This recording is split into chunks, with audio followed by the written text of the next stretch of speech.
Chapter 762. Yu looked at him speechlessly. Mui-chen, you look as if you've just fallen out of love. Mui-chen retorted. What do you mean? I'm clearly sad. All right. I'll seriously consider it. Yu felt helpless and could only coax him. Seriously, he was clearly his older brother, yet he still needed to coax him like a younger brother. Who was the older brother and who was the younger brother? Really? Really? Yay. Mui-chen excitedly cheered himself up and regained his vigor in an instant. Yin Tianyu was dumbfounded by the sudden change in his attitude. What a child, changing his attitude at a whim, just like the weather in June. Let's go. Mui-chen did not know what Yu was thinking to himself. He held his hand and walked toward the beach. On the beach's balcony, there was a long dining table with exquisite cutlery on it. At the side, an indescribably unpleasant smell was constantly emitting from the barbecue machine. It was pungent. Yu could not help covering his mouth and nose, curious about what the man was doing. Muyaja was placing the scallops one by one on the barbecue machine and leaning against it seriously. A few pieces of burnt seafood were thrown into a bucket at the side, giving off a burnt smell. Mui-chen covered his nose and walked over to take a look. Looking at the man's clumsy technique, he gave a look of disdain. Daddy, you're so lousy. Muyaja's face darkened. He pinched his son's face with his slender fingers and snorted. What did you say about Daddy? Lousy. No. Daddy, you heard wrong. Mui-chen quickly broke free from his father's grip and fled to the side, rubbing his cheeks pitifully. Yu walked over to the barbecue machine and looked at the scallops that his father had placed on the barbecue rack. They were showing signs of being charred again, and he too had a look of disdain on his face. So stupid. Muyaja's face darkened. Yin Tianyu glanced at Mui-chen's sullen face and for some reason recalled Mui-chen's smug words. Mine is definitely bigger than yours. Because daddies are very big. When I grow up, I will definitely be the same size as daddy. Because daddies are very big. When I grow up, I will definitely be the same as daddies. Because daddy's was very big. Because daddy's was very big. Yuyu's eyebrows twitched. Following that, he looked at a certain important part of the man's body with a profound gaze. Muyaja saw him staring at him, and his gaze was fixed on a certain part of his body. A strange expression appeared on his face. What are you looking at? Oh. Yu quickly came back to her senses and pretended to be calm. Nothing. Muyaja. His face was filled with question marks. He really could not figure out what was going on in this little guy's head. Mui-chen saw Yuyu's profound gaze and followed his gaze to a certain part of Muyaja's body. Brothers are connected by heart. He instantly understood what he was looking at and thinking. Pfft. He covered his mouth and snickered. Muyaja was a little indignant. What are you snickering about? Nothing. Daddy, grill your scallops properly. They're burnt again. Muyaja hurriedly looked at the scallops and smelled a burnt smell. Even his face revealed a look of disdain. She picked up the tongs and threw the scallop that was burnt to a crisp to the side. Yin Tianyu lamented from the side. What a waste of resources. Daddy, you're too useless. Daddy, you're too useless. Chapter 763. Muyaja furrowed his brows and said, Shut up. You can do it if you're so good. Sure, my cooking will definitely be better than yours. Yu looked at him with undisguised disdain. Mui-chen said quietly, Daddy's cooking is not a matter of whether it tastes good or not. It's a matter of whether it can be eaten. Yes. Yu pondered and said, If I eat it, I'll definitely get food poisoning. Maybe I won't even have a chance to save him. Yes. Yu was obviously convinced by Mui-chen's words. The two lads echoed each other's words as they despised Muyaja to the core. The man's hand that was holding the pliers tightened, and the veins on the back of his hand popped out. His face turned even darker. Do you know? Daddy's cooking is not edible at all. Xiaoyi-chen revealed. He knows how to cook? Yes. He cooked once and almost blew up the kitchen. Xiaoyi-chen shook his head helplessly and sighed. Yu glanced at Muyaja with even more disdain in her eyes. If you don't even know how to cook, how are you going to feed my mommy? Muyaja said. Must a man know how to cook? A man who doesn't know how to cook wants to woo my mommy? If you want to win my mommy's heart, you have to win her stomach first. Yu Yu pursed her lips and gave him a bad review. Xiao Yichen said, "Don't force my daddy. When he cooks, he's like a terrorist. Whatever he orders, he blows up. The kitchen is going to be destroyed by him." He was deeply hurt and tortured. He still remembered that day when he pestered his daddy to cook for him. In the end, he heard an explosion in the kitchen in less than 15 minutes. In an instant, a pungent smell wafted out of the kitchen.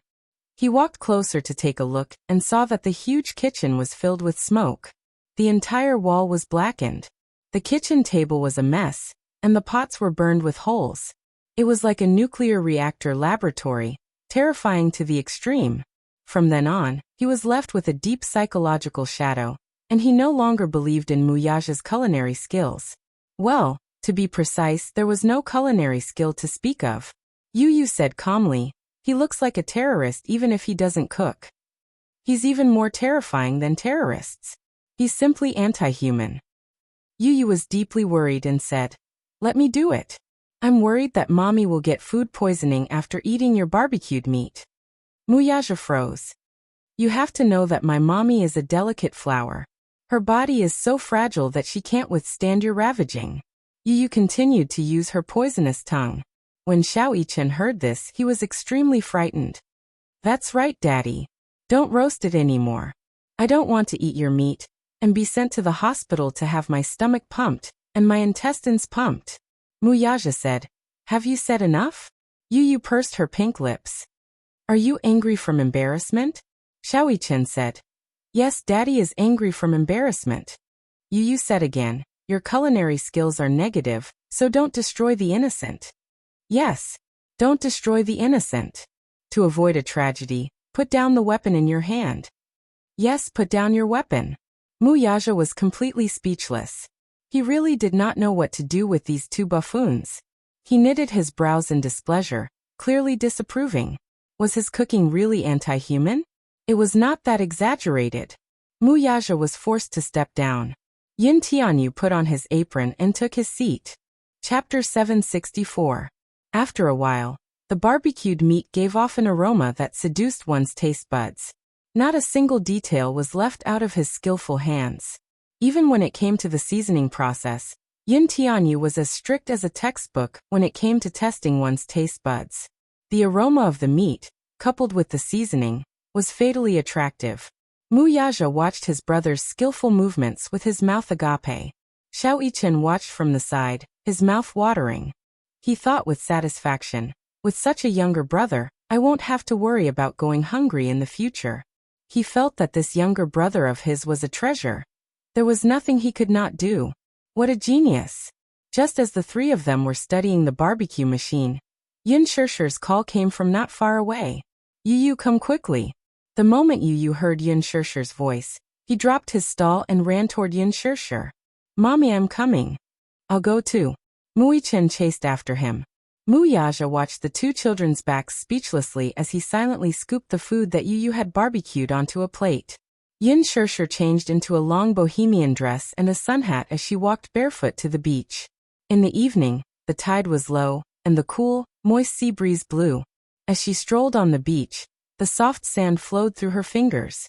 It was unbelievably comfortable. In the basket in her hand, she picked up many sea crabs, conches, and some beautiful shells. As the tide was low, she became interested and walked along the beach to pick up some shells. She was surprised to find that, other than the beautiful shells, she could also pick up a lot of sea gorillas. She could not help feeling curious. Yu Yu followed closely behind her. When he saw a beautiful shell buried in the sand, he bent down to pick it up. On the other hand, Xiao Yichen was unlucky. He didn't see a single crab, and the shells he picked up were all broken. He was a little dispirited. "Mommy, I can't see any crabs. Where did you find them?" Xiao Yichen asked curiously as he caught up with Yin Shishir. "Yes, I picked it up at the beach. But don't go." Yin Shishir lowered her head and reminded him, "When the tide is low and a wave hits, it's easy to be swept into the sea." "Okay." Xiao Yichen nodded. "All right." Yin Shishir's eyes were sharp. She found another sea crab stranded on the shore. "Ah, there's another dish. I'll pick it up." Xiao Yichen immediately volunteered and bent down to pick it up. Yin Shirshir said worriedly, Xiao Yichen, you have to be careful. Don't hurt your hand. The pincers of these sea crabs are very powerful. It's very painful to be pinched by them. Let me do it. Yin Shirshir recalled a time when they went to a restaurant to eat. When they passed by the kitchen, a chef's hand was dripping with blood. A crab had pinched his finger, and it had almost broken. Xiao Yichen was not afraid. Mommy, it's okay. Don't worry. This sea crab is so small. Also, I'll be very careful.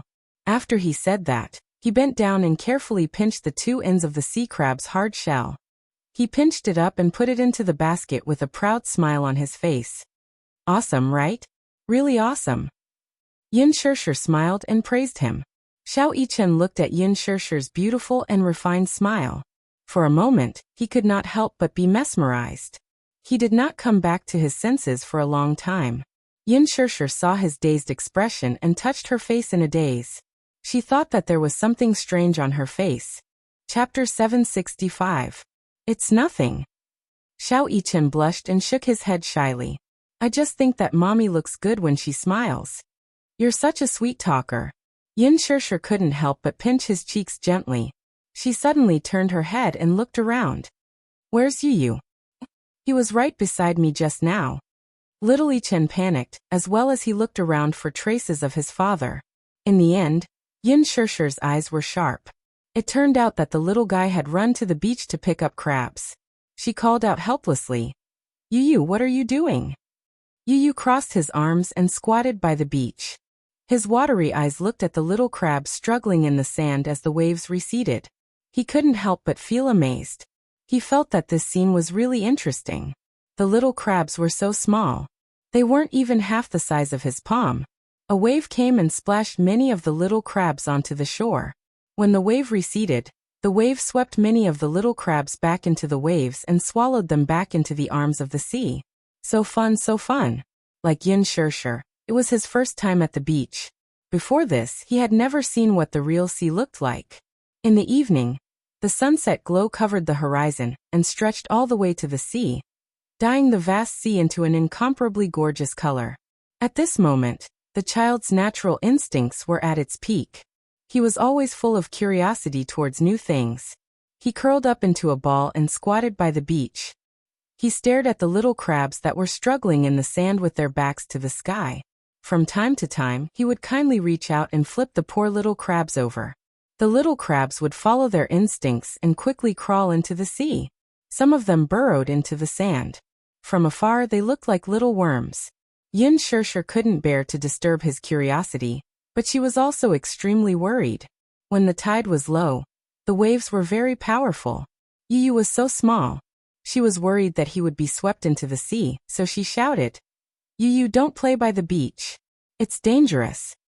What? Yu stood up. Just now, when the sea breeze blew, Yin Shirshir's voice was scattered in the sea breeze, so he didn't hear it clearly. Come back. Not at the beach. I know. I'll be right there. Yu replied as he stepped on the waves and walked towards Yin Shirshir. At this moment, a huge wave slammed against the rocks on the beach. Yu was alarmed by the huge sound of the huge wave. She couldn't help but look back and see that not far away, another wave was coming. His aura was astonishing. He quickened his pace. The waves rolled over, reaching a height of 5 feet. The huge wave hit his back, and he immediately felt as if his back was pushed by a terrifying force. He staggered and fell forward. The sand on the beach was soaked with seawater. He slipped, lost his balance, and fell to the ground. Mommy! Yin Shirshir turned her head abruptly and saw the boy falling into the waves. Yu! She screamed, threw the basket aside, and ran toward him. Xiao Yichen also heard the commotion and looked in the direction of the sound. Seeing that Yu was in danger, he recklessly ran toward him. Another strong wave hit, and Yu was caught off guard and was swept into it. Chapter 766. Xiao Yichen also heard the commotion and looked in the direction of the sound. Seeing that Yu was in danger, he recklessly ran towards him. Another wave came crashing over, and Yu was caught off guard as he was swept into the waves. Yu was caught off guard by the sudden danger, and gulped down a mouthful of seawater. His mouth was filled with bitterness. His entire body was flipped over by the waves. He didn't know how to swim, so he subconsciously flopped around in the water a few times. However, his body was sinking deeper and deeper. Seawater came from all directions and continuously entered his nostrils and ears. Yu tightly shut his eyes and mouth. The bitterness and sea gorilla taste in his mouth kept surging. He desperately paddled and tried his best to raise his head above the surface of the water. However, not long after, another wave came crashing over, and he sank into the sea. He only felt that he was getting further and further away from the shore. Xiao Yichen quickly ran towards the place where Yu had disappeared. However, halfway there, Wuxia, who had arrived at some point, pushed him aside and shouted, "Go back!" When he came back to his senses, Wuxia had already dove into the sea. Xiao Yichen was stunned. He wanted to swim and save his younger brother, but Yin Shishir quickly ran to his side and carried him to the shore. "Mommy, what are you doing? Your daddy has already gone. Don't go. It's too dangerous." Yin Shishir pretended to be calm and said, "Don't worry. You will be fine." After she finished speaking, she anxiously looked towards the place where Yu had disappeared. She felt extremely guilty. It was all her fault. It was all her fault. She was so focused on talking to Xiao Yichen that she didn't notice that Yu had run to such a dangerous place. He was so small. How dangerous would it be if a wave came crashing over? If something happened to Yu, she wouldn't be able to forgive herself. "Mommy, look, it's Daddy!" Xiao Yichen suddenly cried out in surprise.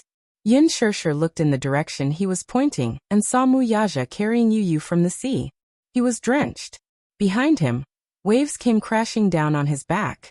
If he was an ordinary person, he would have long been swept into the sea by the waves.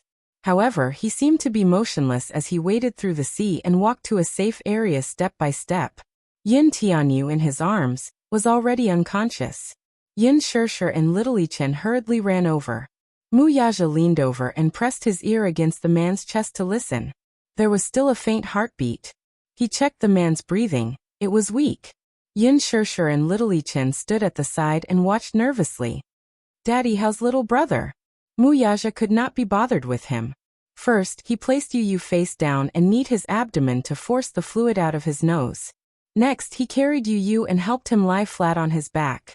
With his hands clasped together, he performed CPR on him. Wuxia pressed one hand on Yu's forehead and pressed it down. His other hand lifted the boy's chin and forced him to open his mouth. He then performed a few rounds of mouth-to-mouth resuscitation on him. Cough. Yu gradually regained consciousness. He slowly opened his eyes and saw Wuxia's handsome face in his hazy vision.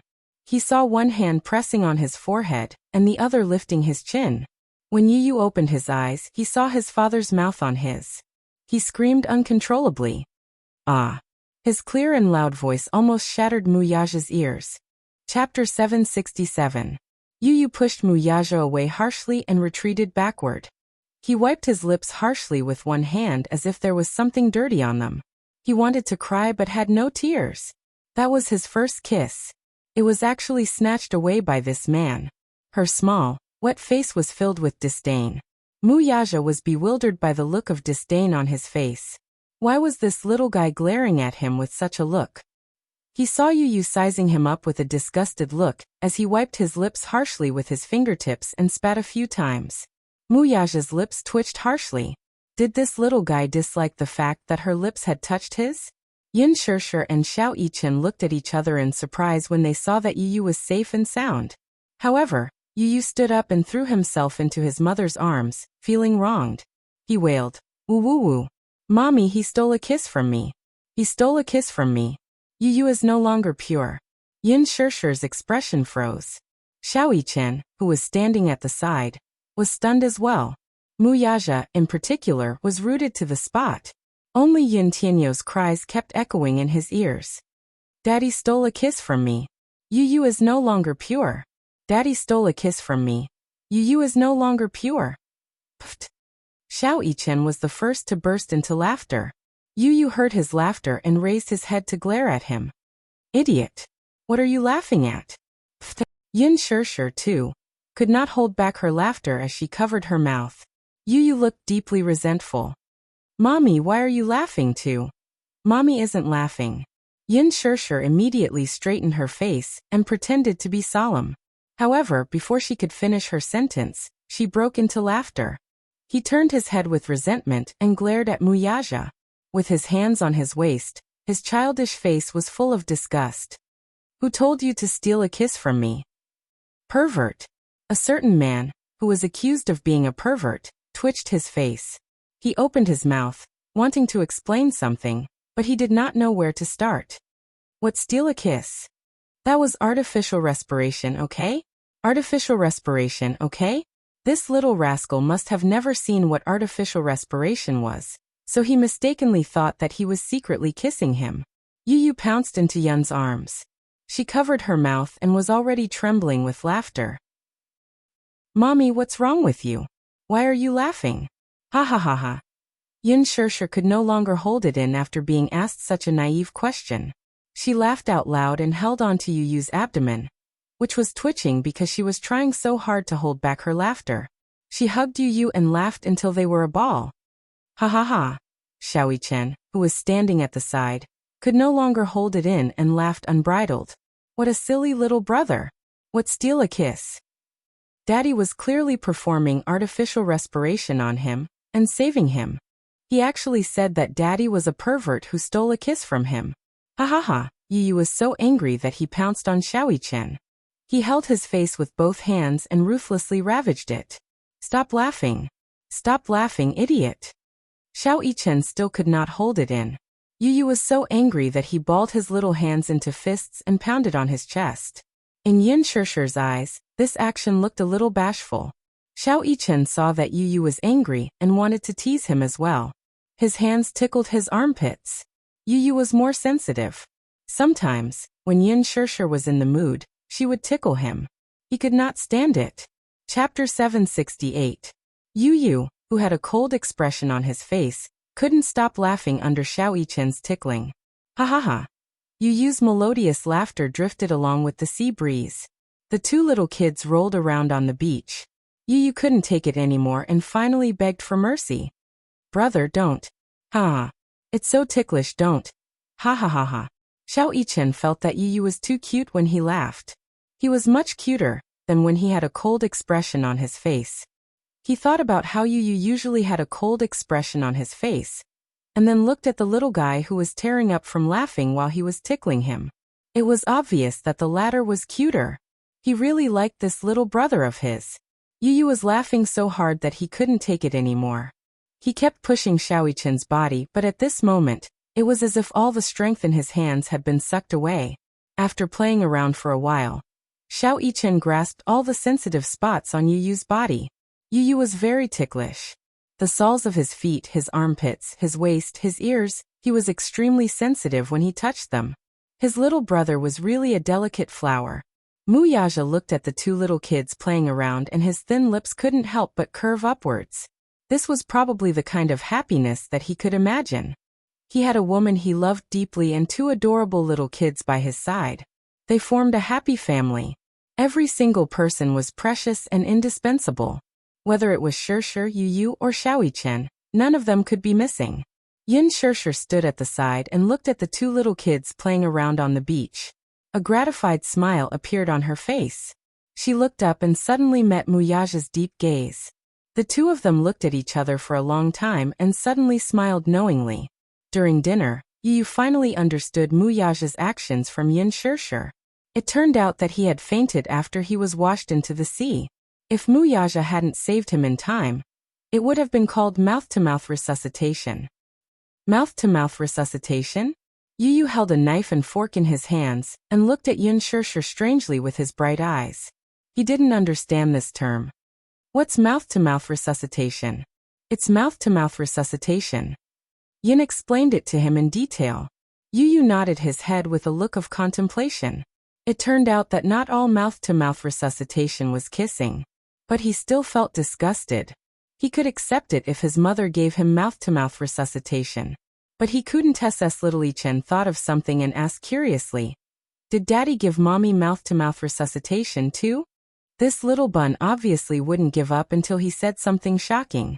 Yin Shishir's face immediately turned red. Xiao Yichen's curiosity was piqued, and he wanted to know more. He obviously wanted to get to the bottom of it.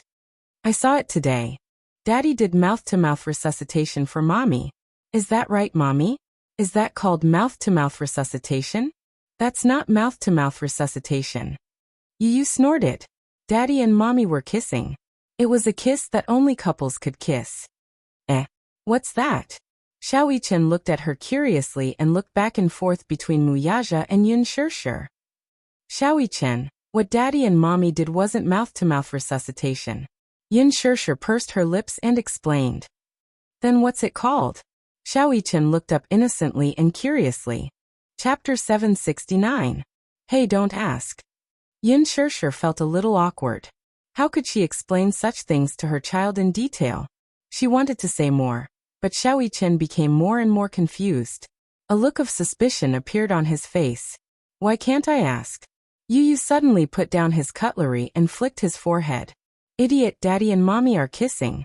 Do you know what kissing is? Kissing, oh. I get it. Xiao Yichen slapped his forehead. I've seen it on TV before. Kissing, I get it. Yu looked at him as if he was an idiot. He felt that his brother was hopelessly stupid. Muyaja also looked at Xiao Yichen with disdain. There was no harm in comparing. Compared to Yu, Xiao Yichen's IQ had never been online. Everyone said that he was all brawn and no brains. Xiao Yichen could be said to be a rare military genius. He could even accurately disassemble every part of a desert eagle within 10 seconds with his eyes closed.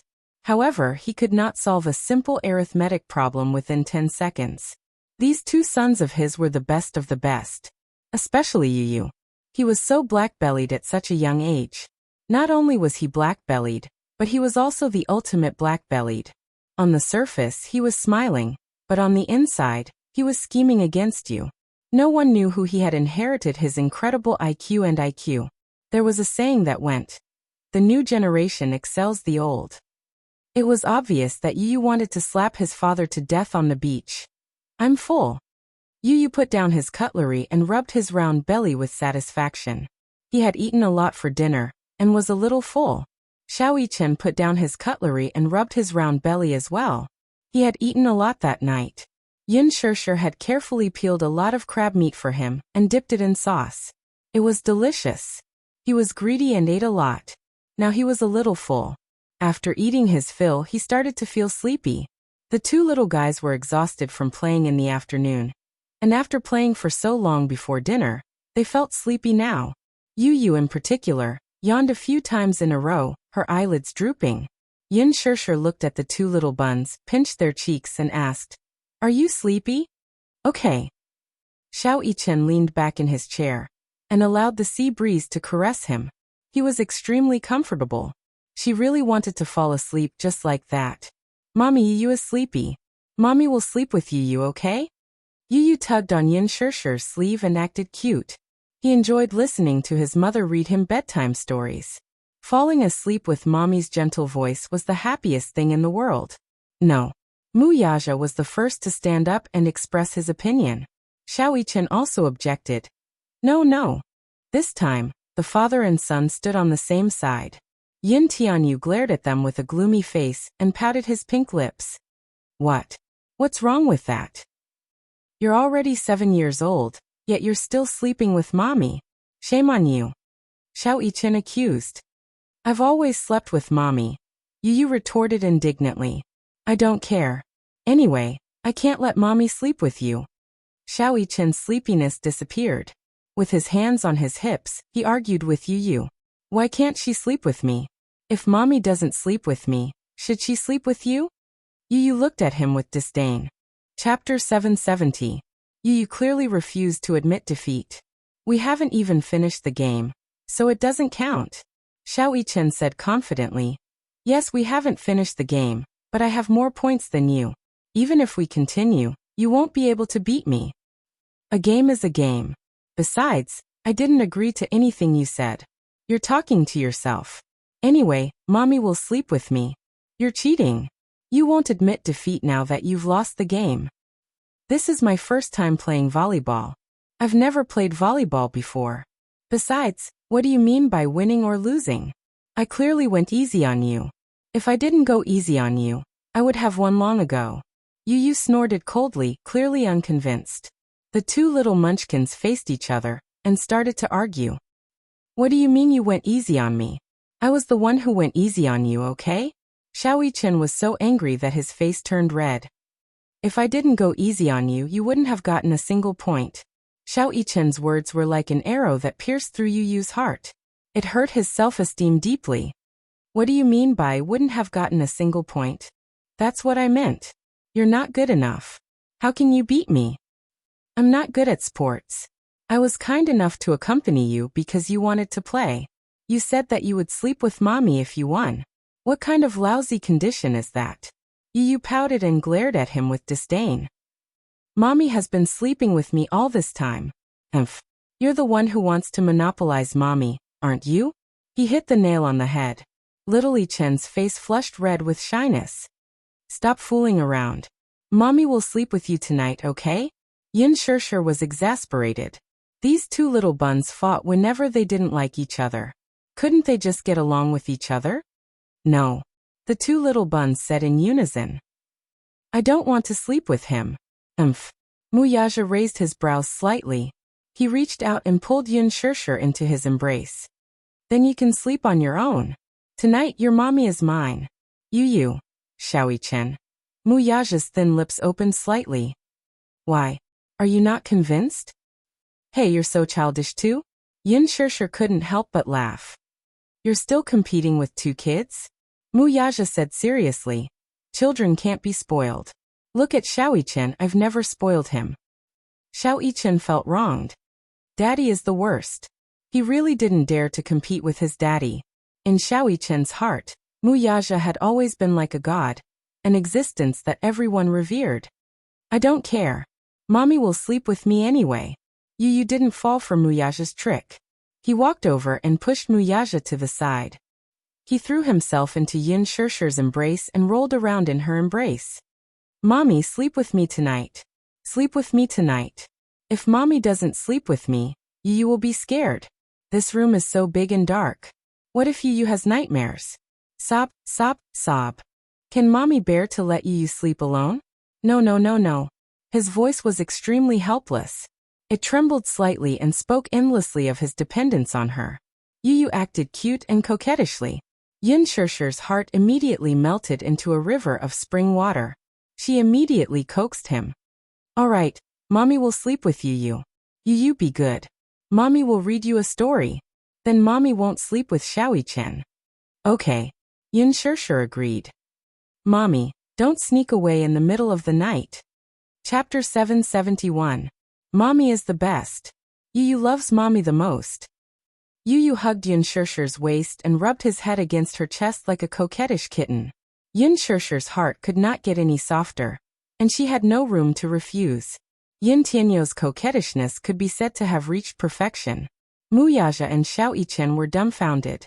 Yin Shirshir carried Yu in her arms, intending to return to the room to tell him a bedtime story.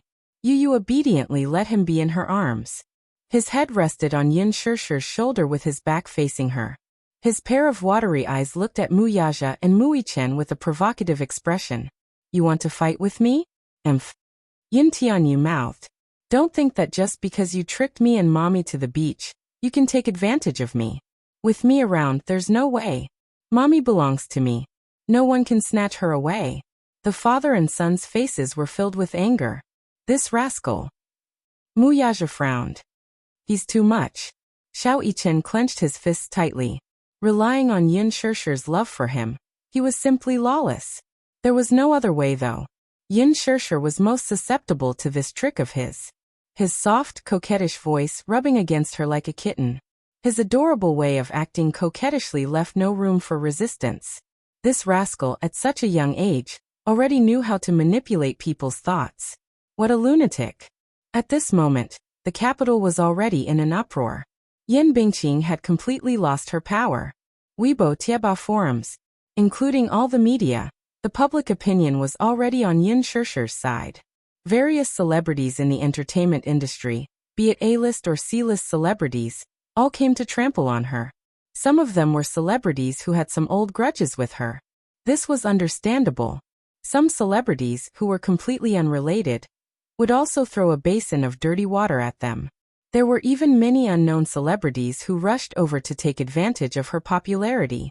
They used her to create hype and use her as a stepping stone. Chaos ensued. Yan Bingqing had never felt so vexed. Everyone kicks a man who is down. She finally experienced this feeling. Over the past few days, Mo Yin had been running around with the people from his studio. Relying on the connections and resources he had accumulated over the years, he kept begging the higher-ups of various parties to be merciful. All the public relations accounts in the studio were blocked. Therefore, Mo Yin could only watch as Huan Yu used public opinion to completely destroy Yan Bingqing's reputation. Even though he called and begged, what Mo Yin received in the end was all kinds of termination letters. The termination letter from Huan Yu, the termination letter from the production team of the Green Apple, and the termination notice from some big fashion brands. Yan Bingqing was also in her element in the fashion industry. She had signed many fashion endorsements. Her commercials had already been filmed and broadcast on TV stations. However, they were boycotted by the public. The hashtag Yan Bingqing get out of the entertainment industry hashtag was also trending and had always been at the top of the trending list. Over the past few days, Yan Bingqing did not have any room to fight back in the face of Huan Yu's indiscriminate attacks. Everyone in the entertainment industry was in a state of panic. In the production team of the Green Apple, everyone knew about Yan Bingqing being blacklisted, especially those extras and staff who had bullied Yun Shishir. All of them had lingering fears. Chapter 772. Even Yan Bingqing had been suppressed and banned by Huan Yu after offending her. That was Yan Bingqing, Huan Yu's top actress. She had a high status. Banning her was just a matter of a word. How powerful was Yun Shishir's background to be able to do this? For a moment, everyone who had offended Yun Shishir was frightened. However, at the same time, they felt that it was unbelievable. At the same time, they deeply realized that Yun Shishir's character was really much better than Yan Bingqing's. But regardless of anything else, if anyone had offended Yan Bingqing in the past, with Yan Bingqing's character, who was vengeful, they would definitely be punished. However, they were all safe and sound. Yun Shishir did not do anything to them. Everyone in the production team had a new understanding of Yun Shishir and a new impression of her. Especially Yang Mi. She originally thought that Yun Shishir had some status in Mu Yaja's heart. Using this point, she tried to make use of Yun Shishir to punish Yan Bingqing. At least, she wanted to stop her from being so arrogant.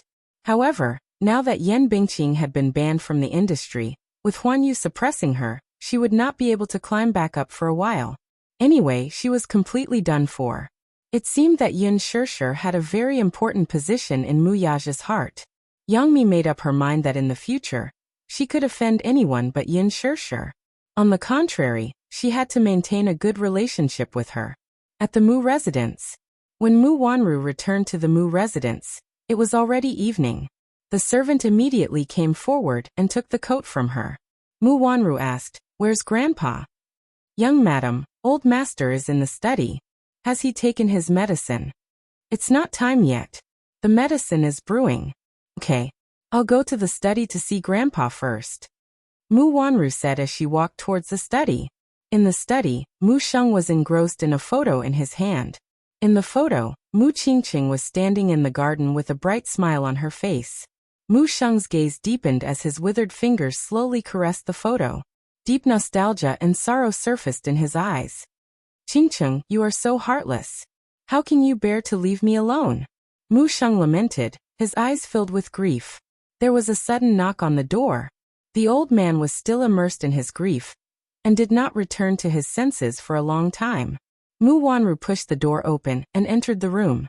She saw Mu Sheng sitting by the window with his back facing her. He was engrossed in a photo in his hand. She walked over and gently placed her hand on his shoulder. Startled, he whipped his head around. Seeing that it was her, he calmed down. "Wanru, you're back." "Yes, Grandpa." Mu Wanru walked to him and squatted down. Looking at the photo in his hand, she was slightly startled. She then smiled and said, "Grandpa is looking at Mommy's photo again." "Yes. I miss her." These two words, miss her, expressed his endless longing for her. Mommy was so beautiful when she was young. Mu Wanru looked at the photo with a hint of sadness on her face. In my memory, Mommy was always so beautiful. She didn't look like an ordinary person at all. She was as beautiful as a fairy. Yes. I still remember the first time I saw your mommy. Her beauty made me unable to take my eyes off her. Mu Xing sighed. As he spoke, he looked at Mu Wanru's face again. A hint of disappointment flashed across his eyes. She did not look like it. She did not look like it at all. This was what confused him the most. Chapter 773. Be it her eyebrows, eyes, nose, or mouth, the Mu Wanru before him was nothing like the Qingqing in his memory. Grandpa, what are you looking at? Mu Wanru could not help touching her face, thinking that there was something strange on it. He answered truthfully, I'm just looking to see if there are any similarities between you and your mother. Mu Wanru was startled. Her heart skipped a beat, but she quickly forced a smile. Don't we look alike? How can that be? When I was young, everyone said that I look like my mother. You don't. He slowly closed his eyes. Mu Qingqing's face and voice appeared clearly in his mind.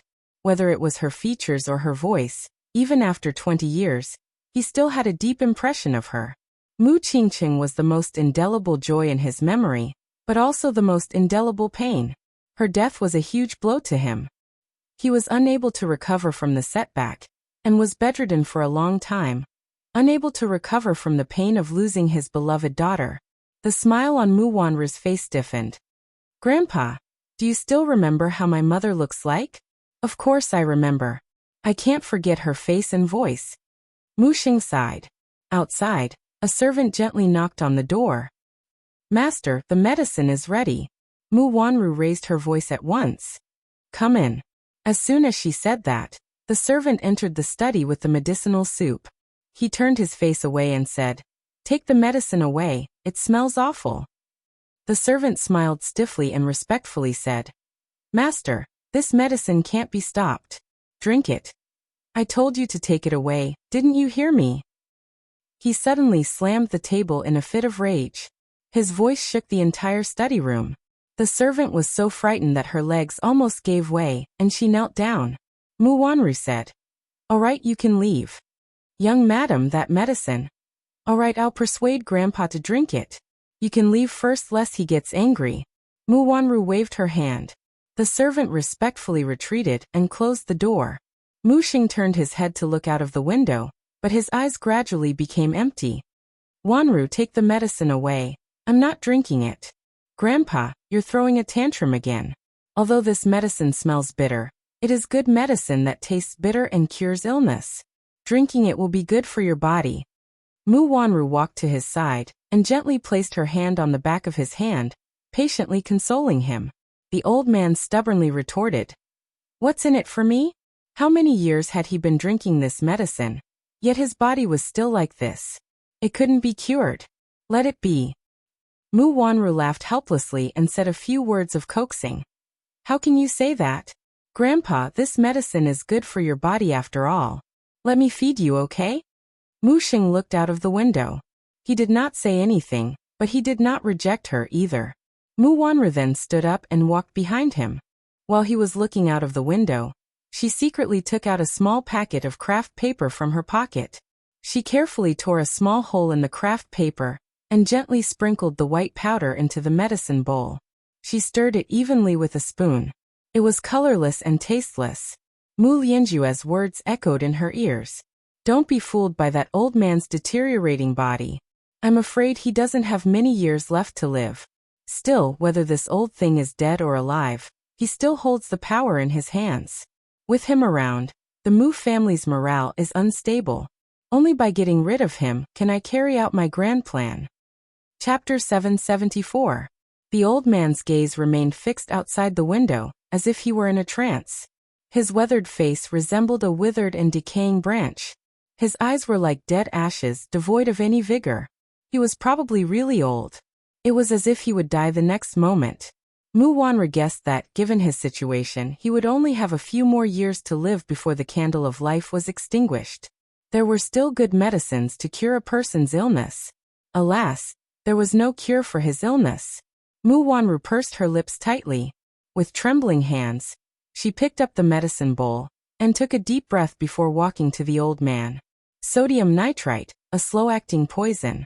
Mu Yanjue had ordered her to add 0.1 grams of it to the old man's medicine bowl every day. It would not be fatal immediately, but long-term consumption would lead to death within a month. As long as the old man was alive, Mu Yanjue would not be able to execute his plan with power in his hands. Hence, her priority was to poison the old man to death. This old man, who treated her as his own and loved her dearly, whom she had always called Grandpa. There was still a shred of conscience in her heart that was struggling. Mu Wanru had the urge to smash the medicine bowl on the floor several times. It was not that she did not have feelings for the old man. If he had not brought her back to the Mu family and doted on her like a princess, she would not even know how miserable she would have been in this life. She was the one who had lied to him about everything. She was clearly not Mu Qingqing's daughter, yet she had shamelessly possessed everything. Be it food or clothing, she had not skimped on anything Muyaja had. In fact, she had received more love from him than Muyaja. Without a doubt, the old man was the only person in the world who trusted and loved her unconditionally. 15 years of feelings could not win against benefits, after all. Mu Wanru's hands could not help but tremble. She kept weighing the pros and cons in her heart, but she could not make up her mind. A human's heart was made of flesh. She was not a cold person after all. Every time she thought of how much the old man doted on her, and how she had poisoned her closest kin, the bowl of medicine in his hand seemed to weigh 1,000 pounds. Mu Wanru hesitated and put the bowl back on the table. She took a deep breath, but she couldn't calm her thundering heartbeat. Mu Lianjue's cold and mellow voice seemed to threaten her. How can I carry out my grand plan if that old fart doesn't die? If he doesn't die, you won't be able to keep your position either. If you don't dare to make a move because of his love for you, what will he think when your identity is exposed sooner or later? The adopted daughter that he painstakingly raised and doted on for 15 years turned out to be a fake.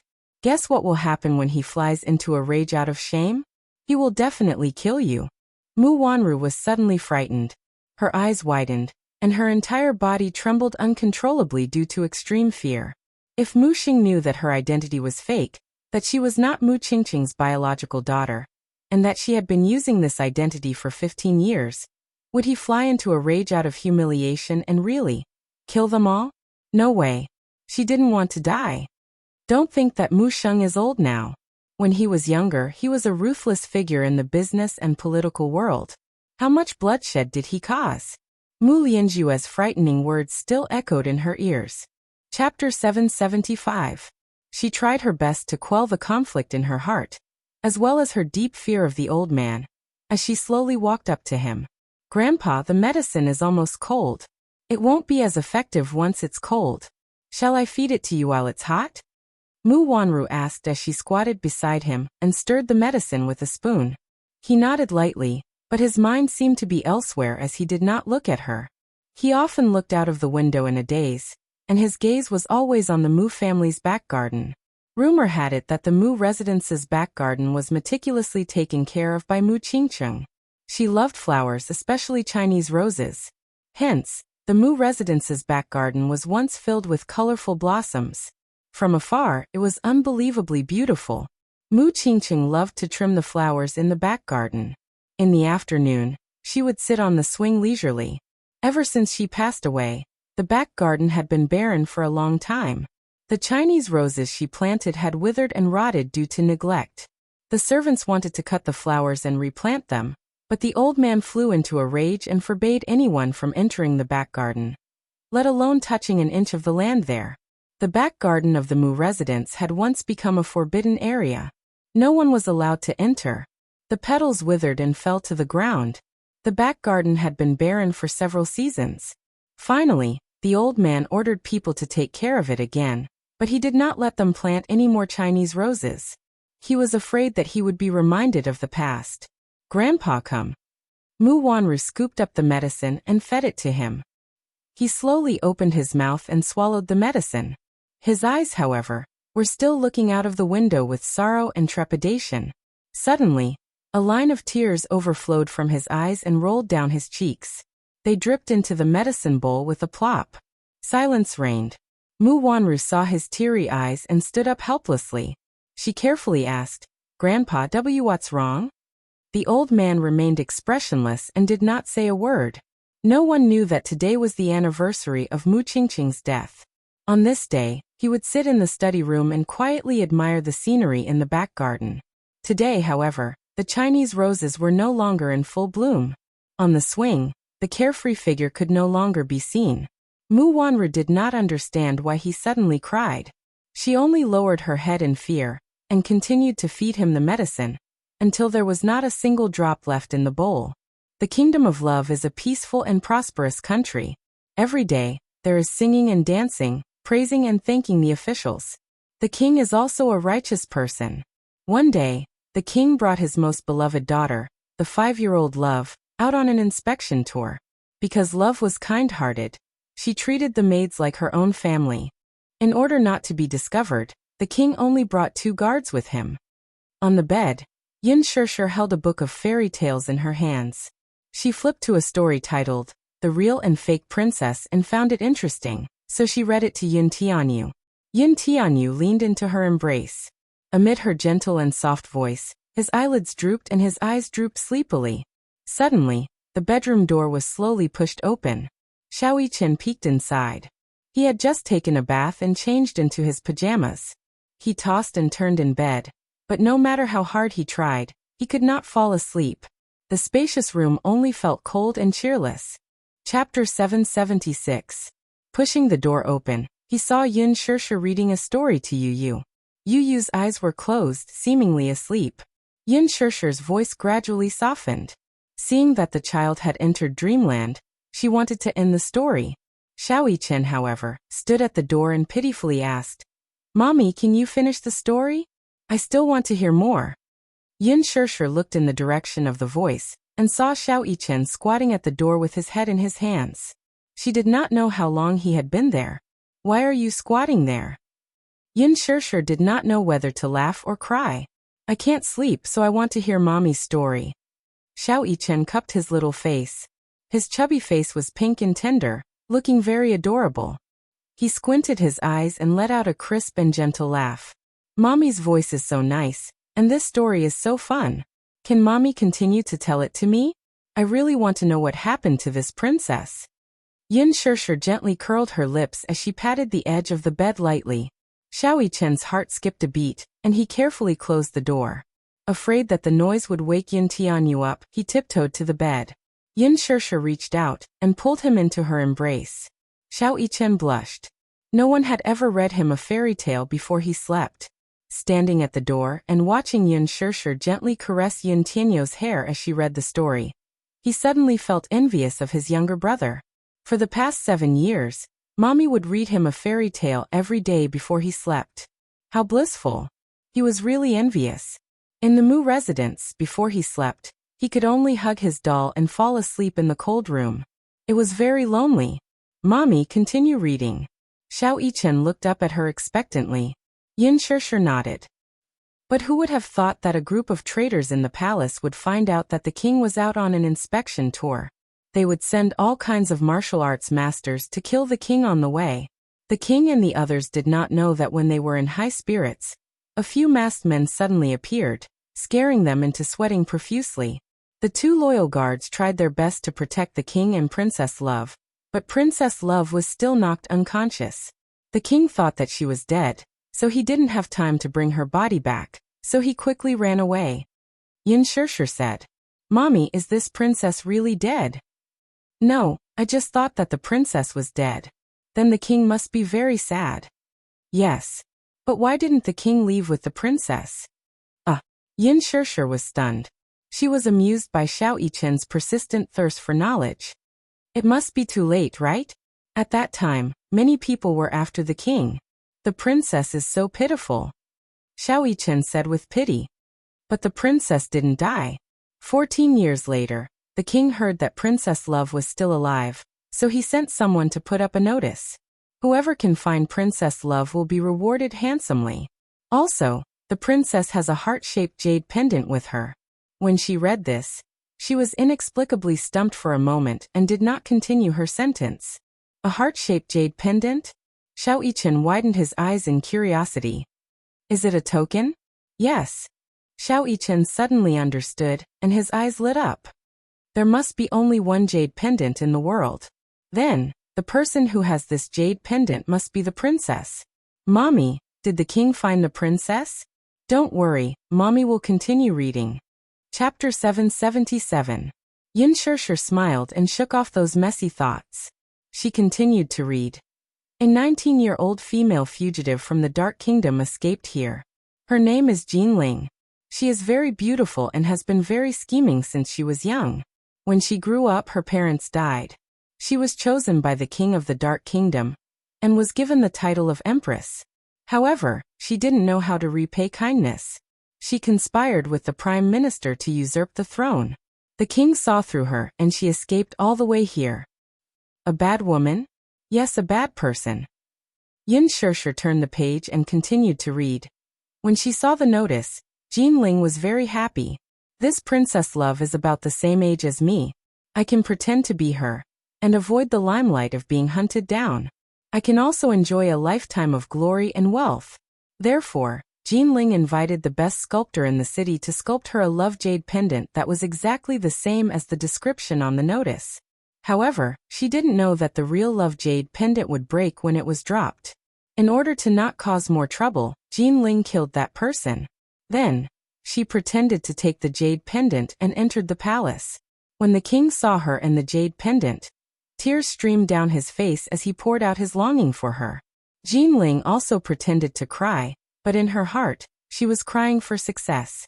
Thus she became a princess. This woman actually pretended to be a princess? When Xiao Yichen heard this, he suddenly clenched his fists in indignation. He was very angry. Then where is the real princess? The real princess was adopted by a fisherman's family. No one knew her name, but seeing that she was very naive, they all called her Zhenjin. She lived happily with her adoptive parents. Although she knew that the fisherman couple wasn't her biological parents, she didn't know who her biological parents were. There was only a real love jade pendant by her side. Although the love jade pendant was only 18 years old, she was as beautiful as a flower. Because her family was poor, she could only go to the palace to be a maid. The head eunuch asked her to serve the princess. So pitiful. Xiao Yichen clenched his fists even more. A sad expression appeared on his handsome little face. He was completely immersed in the story and felt distressed for the princess. One day, the king and the fake princess were having a meal. The king recalled the past and suddenly wanted to see the love jade pendant. The fake princess took off her jade pendant disapprovingly. When she was about to give it to the king, the real princess happened to bump into the fake princess while carrying a dish. The jade pendant fell to the ground, but it didn't break. The princess cursed, "You dog slave! How dare you touch the most important thing to me and my father? How dare you?" When the real princess heard this, she was so scared that she knelt on the ground. "This servant deserves to die. Please forgive me, princess."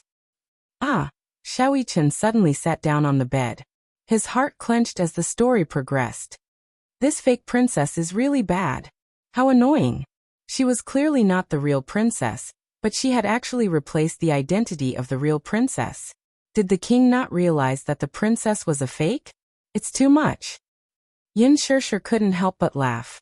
The king doesn't know that the princess is a fake. And then? What happened after that? Xiao Yichen asked anxiously. Chapter 778. Is the king going to find out that the princess is a fake? Xiao Yichen suddenly said angrily, "This king is so stupid. How can he not tell the difference between a real princess and a fake one?" "Dog servant, quickly pick up the jade pendant." The fake princess shouted again. The real princess picked up the jade pendant and looked at it carefully. "Why is it exactly the same as mine?" After serving the princess, Aixian ran to an old palace maid in the palace to ask about the jade pendant. The palace maid told her the cause of the matter. Although the maid didn't mention that she was the princess, she already knew her identity based on her intuition and the jade pendant. She was very upset and wanted to confess to her father. But could the king trust a maid and not the princess by his side? He couldn't. Yin Shishir slowly flipped to the next page. However, Xiao Yichen's sharp eyes noticed that Yin Shishir's fingertips were trembling slightly as she held the fairy tale book. Little Yichen's heart skipped a beat as he gently held her hand. Mommy, are you feeling unwell? No. Yin Shishir pursed her lips and continued to read. In the dead of night, the king couldn't sleep because of what happened today, so he took a walk in the palace alone. Suddenly, he heard a girl crying from the maid's room. The king couldn't help but walk there. He saw a girl holding a heart-shaped jade pendant and crying in front of the maid's room. The king took a big step forward and couldn't help but shout, "Daughter!" The heart-shaped jade pendant was frightened and looked up. When she saw the king, she loosened her grip and the jade pendant fell to the ground and shattered. The father and daughter hugged each other tightly. Wow! Xiao Yichen suddenly said emotionally. The king finally found the princess. Perhaps because he was too excited, Xiao Yichen's voice woke Yu up. The latter frowned and turned over slightly. He buried his little face in Yin Shishir's arms and fell asleep again. Xiao Yichen tensed up, thinking that he was going to wake his little brother up.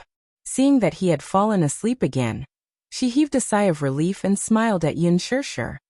The fake princess, Jin Ling, was found guilty of deceiving the emperor and offending his superiors. She should be beheaded. The love of the real princess announced to the world that it had been confirmed, and allowed the loving adoptive parents, the fisherman couple, to live a good life. The kingdom of love is living a peaceful life again. After she finished reading the story, Xiao Yichen remained in a daze for a long time. Yin Shishir also had a lot on her mind. She was silent for a long time. And the room was silent for a while. That king is so stupid, Xiao Yichen suddenly said in disdain. You can't even recognize your own daughter. You're so stupid. You wouldn't recognize it either. Yin Shishir didn't know whether to laugh or cry. It's been more than 10 years. The princess has grown up and must look different from when she was young. That's why the king didn't recognize her. However, Xiao Yichen said firmly, No, mommy, you're wrong. I'm not as stupid as the king. If I were that king, I would definitely recognize my princess at a glance. Xiao Yichen's expression was firm and serious. Why? Yin Shishir was suddenly stunned. Because if I were the king, I would definitely love my daughter deeply. As a father, how could I not recognize my own daughter? Chapter 779. Little Yichen suddenly reached out his arms and hugged her waist tightly. Looking a little shy, he said, Just like the first time I saw mommy, I felt that mommy gave me a warm and affectionate feeling. Do you know, mommy? Before I met you, I would always dream of you. Dream of me? Yin Shishir widened her eyes in shock. She found his words unbelievable. He was just a child, wasn't he? When he was born, he was taken away by the Mu family. Mother and son had never seen each other. How did he dream of her? It's true. Xiao Yichen never lies. Xiao Yichen looked up. The warm and charming smile in his eyes warmed Yin Shishir's heart. She couldn't help but hug him. Although I couldn't see mommy's face clearly in my dreams, I could feel the warmth from mommy's body. I often dreamed of my little brother running in front of me. I chased after him, but no matter how hard I tried, I couldn't catch up with him. I always thought that it was a dream. I didn't expect that I really had a little brother and a mommy. Xiao Yichen closed his eyes gently as he spoke. Some people say that it's telepathy. Telepathy? She didn't believe it in the past. Now she found it magical. Mommy, we've already missed each other for 7 years. Can we never be separated again? We can always be together. After hearing the fairy tale, Xiao Yichen was deeply moved. He couldn't help but hug Yin Shishir's waist tightly. 7 years. 7 years of separation was neither a long nor a short period of time for her. However, to Xiao Yichen, he had been missing his mother's company for as long as he could remember. He envied Yu all the time. He wanted to spend the rest of his life with his mommy and never be separated again. Yin Shishir slowly hugged Xiao Yichen and said with a choked voice, Xiao Yichen, mommy has been missing you for the past 7 years. In mommy's heart, you're as important as Yu. Xiao Yichen blushed when he heard this. He was overjoyed. Mommy said that in her heart, he was as important as Yu. Mommy, in Xiao Yichen's heart, you're as important as Daddy. It was a soft and cute confession, full of warmth. Yu slowly opened her eyes. Her eyelids drooped as she pursed her lips. Mommy said that in her heart, Xiao Yichen was as important as him. At the same time, he felt a sense of loss in his heart. However, he did not feel an inexplicable rejection like before. It was understandable that Mommy liked Xiao Yichen. Mu Yichen was his older brother, and they shared the same blood. It was only natural that Mommy doted on him. However, he was certain that in Mommy's heart, she felt guilty toward Xiao Yichen. Compared to Mu Yichen, Mommy probably loved him more. Even if it was just a little. Yu's thoughts ran wild. He felt helpless and could not help but hug Yin Shirshir even tighter. Yin Shirshir was stunned. She thought that he had woken up. She turned to look, and saw that Yu's eyes were tightly shut. He looked quiet and obedient, as if he was still in dreamland. She patted Xiao Yichen's forehead and said softly, "Go to sleep." "Okay. Good night, Mommy." Xiao Yichen tucked her in but forgot to take care of himself. This kid was just like Yu. They both knew how to care for others. Chapter 780. Yin Tianyu closed his eyes too, but he suddenly felt a warmth on the back of his hand. Startled, he opened his eyes and saw a small hand on the back of his. It was soft and warm. The hand was slightly bigger than his, so it was just right to wrap around his small hand. Yu raised his head slightly. His body was quiet and did not make a sound. Looking past Yin Shirshir, he saw Xiao Yichen burying his face in the blanket with his eyes tightly shut. His hand was gently placed on the back of his hand. Suddenly, he held his hand and interlocked their fingers. Both of them wore the same amethyst necklace. Under the bright moonlight outside the window, it emitted a beautiful and shimmering radiance. That was a gift from Xiao Yichen. It was of the same design, and he was wearing the same bracelet on his wrist. "I picked this out for you as a gift. Do you like it?" "You haven't answered my question. Do you like it?" He still remembered how carefully Xiao Yichen put the bracelet on him. His actions were sincere and gentle. At that moment he almost blurted out, "I like it." He liked this necklace. He liked it because it was very beautiful. He once suspected that Xiao Yichen had personally picked it. He did not believe that his brother had such taste. He liked it. That was because this was the first gift from Xiao Yichen. He cherished it from the bottom of his heart, and could not bear to open it because even the packaging was exquisite. However, because of his awkward personality, he found it difficult to say those two words out loud. He always felt that it was a very embarrassing thing. Although he had not accepted Xiao Yichen on the surface, deep down, he had already accepted him as his brother.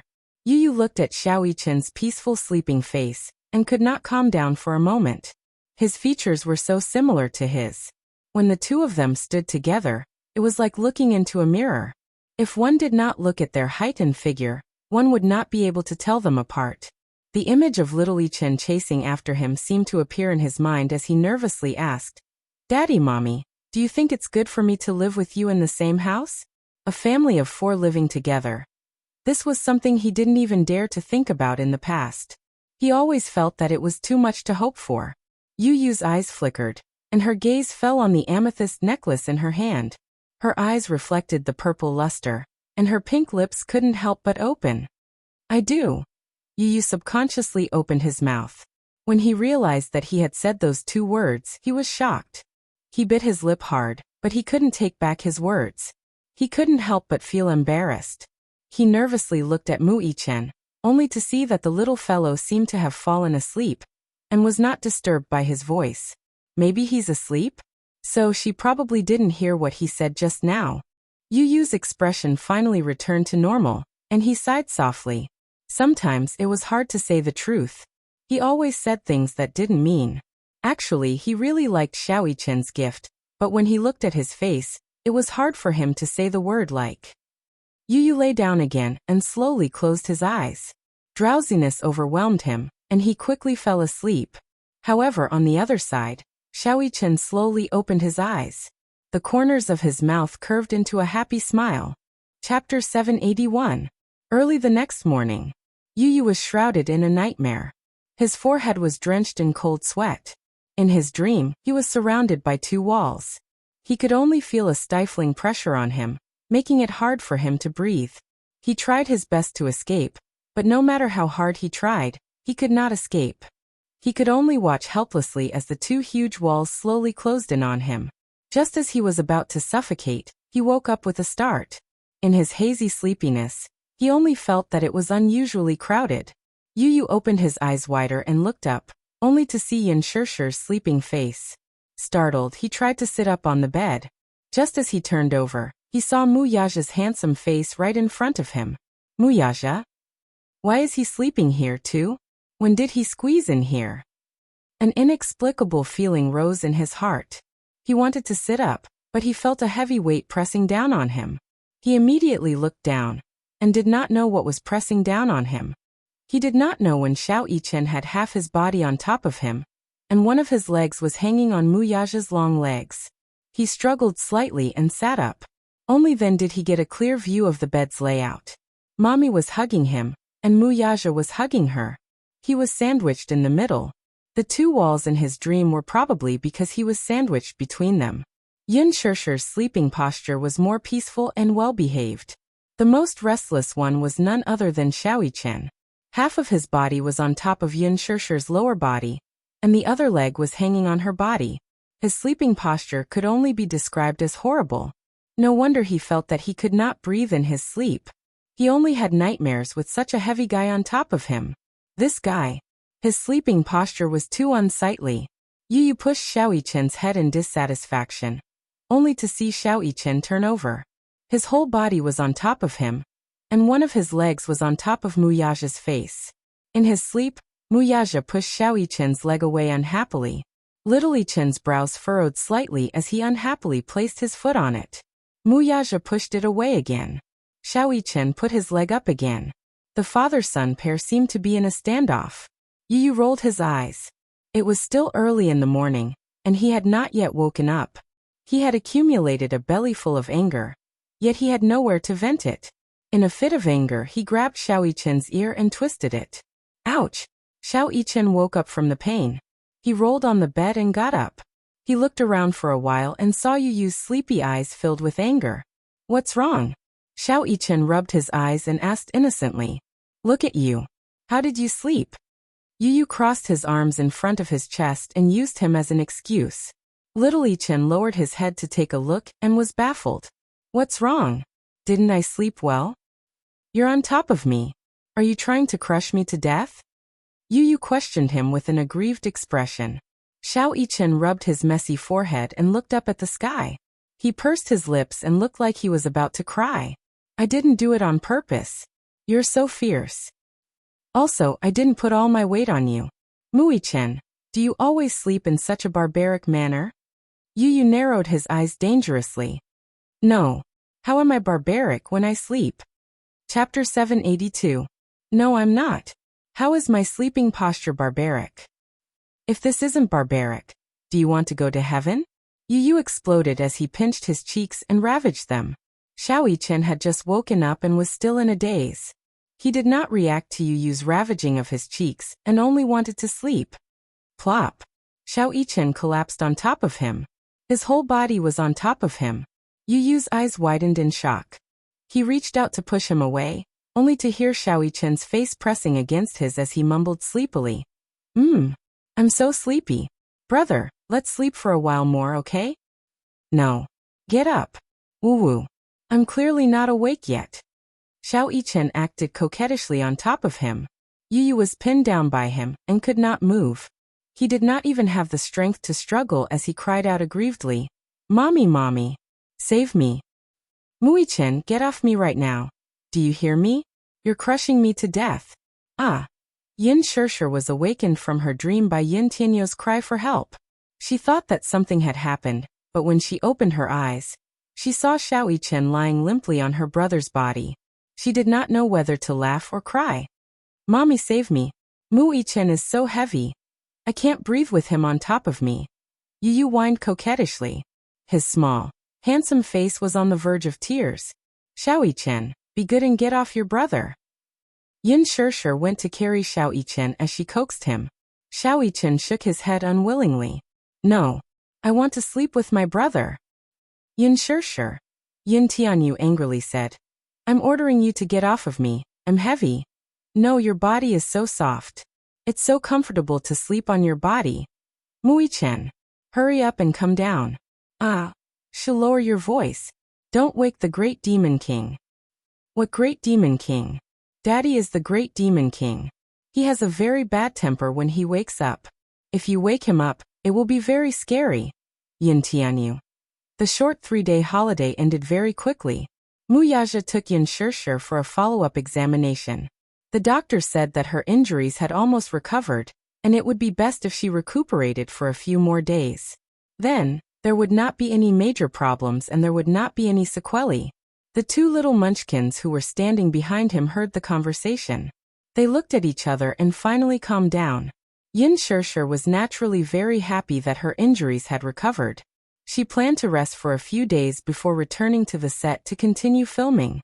After sending the two children home, Yin Shishir planned to go to the supermarket to buy some daily necessities. Muyaja was, of course, the one in charge of driving her. Yin Shishir went to the supermarket to buy many daily necessities. While pushing the trolley, she compared the different styles of products in front of the display cabinets. Muyaja stood beside her. Seeing her focused look, he found it a little strange. What are you looking at? I'm looking at the price. I'll buy whichever is cheaper. Yin Shishir was already used to comparing prices. Her salary was not high in the past, so she had to calculate everything carefully. Every time she returned to the supermarket, she would take a while to carefully compare the price-performance ratio before buying it. After returning home, she would carefully record it. Even though she no longer needed to live frugally, she still couldn't get rid of this habit. Which color do you like? Chapter 783. This is a black and white checkered one. He preferred simple colors and designs. He didn't like things with complicated patterns. Yin Shishir made a mental note of it. In the car, Yin Shishir sent Lin Fengtian a WeChat message to inform him. Not long after, perhaps because Lin Fengtian wasn't busy, he replied with a long reply. Shishir, where have you been these few days? You weren't at the hospital, and I couldn't get through to your phone. I originally brought the crew to the hospital to visit you, but the doctor said that you were discharged. You were discharged so early. Why don't you rest for a while? I went on a vacation to relax. Yin Shishir replied with a smiley face. Lin Fengtian replied. It's good to go out to relax. I was busy with the crew and couldn't visit you in time. I'm sorry. Director Lin, don't say that. You're a big director with a lot of work to do every day. You must be busy. She teased him mischievously. Lin Fengtian replied with a string of ellipses. Then he sent another message. Rest for a while. Welcome back to the crew. Okay, thank you. You still plan to return to the crew? Muyaja looked straight ahead and asked. Yes. Yin Shishir nodded. They stopped at a traffic light. Muyaja suddenly turned to look at her and said, I'll take care of you. Huh? Yin Shishir didn't react for a moment and looked at him. However, when she came back to her senses and heard what he said, her expression changed. What do you mean? Literally. Muyaja looked at her deeply. Shishir, I'll take care of you. So don't act or work. Just stay by my side. Yin Shishir stared at him in a daze. She couldn't react for a long time. She didn't know why, but generally speaking, when a man said this to a woman, most women would feel very happy. However, when she heard such words from Muyaja, for some reason, she felt a little unhappy. Muyaja fixed his eyes on her, only to see her silent, handsome eyebrows slightly raised. What? Listening to what I said, you seem unhappy. The red light turned green, but Muyaja didn't react immediately. It wasn't until the irritable honking behind him alerted him that he turned his gaze to the front. He stepped on the accelerator, and the car continued to move forward. The mottled shadows of the trees outside the window kept flashing by. The sun shone through the window, warming the room. Muyaja, are you willing to raise me? Yes. Muyaja's lips curled into a smile. He thought it was a happy thing to raise the woman he loved. Moreover, he had a magnificent empire of wealth. Did his woman need to go out to work and be looked down upon by others? When he thought of that day when Yan Bingqing had slapped her, his heart throbbed with pain. In his heart, Blacklisting her was still letting her off lightly. This kind of woman, who dared to touch his woman, deserved to die. However, when he thought of her returning to the set, to the smoky entertainment industry, there would be a second Yan Bingqing, and a third Yan Bingqing, he was worried. He couldn't bear for her to be wronged, that was all. I'll take care of you. Mu Yaja controlled the steering wheel. So, you don't have to return to that set anymore. I don't want it, she replied blandly. Mu Yaja looked at her with surprise. Why? Why did you say no? Chapter 784. What's so strange about it? I just feel that it's very strange. You don't let me work or film, so what do you want me to do? Be a housewife quietly at home? Like most Japanese wives who only need to stay at home and quietly wait for their husband's return? You said that you're raising me, but I feel that I'm no different from a canary in a cage. She calmly stated her point of view, and every word of her point of view made Mu Yaja's heart flutter. The Mu family was a standard patriarchal family. Perhaps some views were deeply ingrained in his heart, but Yin Shirshir would ruthlessly break these ideas every time. Women needed to work. Women needed to be financially independent. Women couldn't rely on men all the time. She was indeed different from other women. Take the entertainment industry for example. Many female celebrities entered the entertainment industry for nothing more than the competition for fame and fortune. They longed to stand out, and even more so, they longed to fly up into the branches and become a phoenix, marrying into a wealthy family, and becoming a young mistress of a prestigious family. Women in wealthy families were indeed like canaries in a cage. Everything revolved around the center of the man. On the surface, they seemed to be endlessly glamorous, but in reality, in order to maintain the appearance of prosperity and vanity, they were physically and mentally exhausted. Even so, there were still many women who flocked to this cage like a flock of ducks. However, she only wanted to escape from such a cage. How can you compare yourself to those women? Mu Yaja unhappily grabbed her chin and kissed her lips unhappily. You're not a canary, you're my woman. Yin Shirshir was stunned, and her eyes widened in astonishment. Mu Yaja continued, you're different from them. I said that I'm raising you because you're too stupid and get bullied all day long. How am I stupid? She waved her fist and protested unhappily. Mu Yaja grabbed her hand and said, if you want to work, if you want to film, that's fine. But don't let yourself be wronged. If you're bullied, I'll be very angry. Really angry. When he saw her being humiliated by Yan Bingqing, he almost couldn't control himself and turned the entire crew upside down. Yin Shirshir was secretly shocked and looked at him. Her heart warmed as she smiled and said, all right, I won't let myself be wronged and bullied by others anymore. Did I do that for the sake of the big picture? For the sake of the big picture? You don't care about yourself? Mu Yaja said coldly, do you know? My heart will ache? However, his voice stopped abruptly. There were some words that he found hard to say. Yin Shirshir blinked. Seeing that he still had something to say, she asked curiously, no what? Nothing. Mu Yaja reached out and rubbed her hair, but he couldn't help but poke her eyebrows. Woman, I realize that sometimes you really are a blockhead. What's wrong now? There are so many women in the industry who want to get close to me. You're turning a blind eye to such a big backer? Yin Shirshir's peach blossom eyes were bright and beautiful. She smiled faintly and said, of course I'm relying on you. Why wouldn't I rely on you? But it was strange. Who would beg others to rely on their backers? Yin Shirshir pursed her lips and smiled. Sometimes, she thought that this man was quite cute. She hadn't been in the capital these few days, and didn't know what had happened in the capital. She also didn't know that Yan Bingqing had been blacklisted. Chapter 785. She just did not want them to worry about these things. Therefore, Yin Shirshir did not know what kind of embarrassing situation Yan Bingqing was in at the moment. She felt as if there was a fishbone stuck in her chest when she thought about how she would have to fight with this hateful woman after joining the cast. It was extremely uncomfortable. What should she do? She hated Yan Bingqing so much, and did not want to see her at all. She was very unhappy when she thought about how she would have to see that disgusting face every day when she returned to the cast. She had a temper too. She had tolerated her on set because she did not want to cause any trouble. She heard that Yan Bingqing was arranged by the investor, and that Yan Bingqing could get the role because of her background.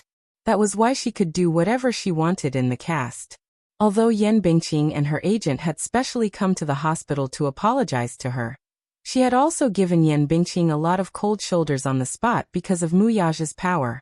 Yan Bingqing was probably going to die of anger because of her. Yin Shishir pursed her lips. To be honest, she had felt secretly satisfied when she had humiliated Yan Bingqing. But when she thought about how she would have to meet this woman again when she returned to the cast, she did not know what she would do to hurt her. Yin Shishir felt inexplicably irritated. The car slowly drove into the underground car park and stopped in the parking space. Yin Shishir glanced at Mu Yaja's handsome side profile, which was hidden in the shadows, and thought about it. How about? She thought to herself. Yin Shishir's lips curled into a smile. She stretched out her arms and her enchanting body slowly leaned forward and wrapped around his neck. A trace of surprise flashed across Mu Yaja's eyes. He saw her leaning slightly closer to him and whispering in his ear. This soft and gentle call seemed to be able to make one's bones go soft. He had never heard a voice that was more moving than this. It turned out that his name sounded so good when she said it. This woman actually took the initiative to court him? Or was she trying to seduce him with her beauty? Mu Yaja looked at her with an astonished expression, only to see that in the dim light of the basement, her face and ears were flushed pink. She softly snuggled up to him, her eyes coquettish and seductive, extremely alluring. She was like a little demon who could charm all living beings. He raised his eyebrows playfully. This woman being so attentive, it seemed like she had something to ask of him. Can you promise me something? Yin Shishir whispered in his ear. He closed his eyes and smelled the fresh fragrance on her body. Some of his thoughts could no longer be suppressed and became restless. Reaching out his arm, he held her shoulders and pulled her into his embrace. He couldn't help but gently bite her pink ear. Stupid woman. Are you trying to seduce me with your beauty? Sure enough, he saw her softly stick to him and smiled coquettishly. Can you do me a favor? What is it? That Yan Bingqing, can you kick her out? Yin Shishir narrowed her eyes and smiled. I don't want to be in the same production team as her. Mu Yaja gave a deep smile when he heard that. Yan Bingqing?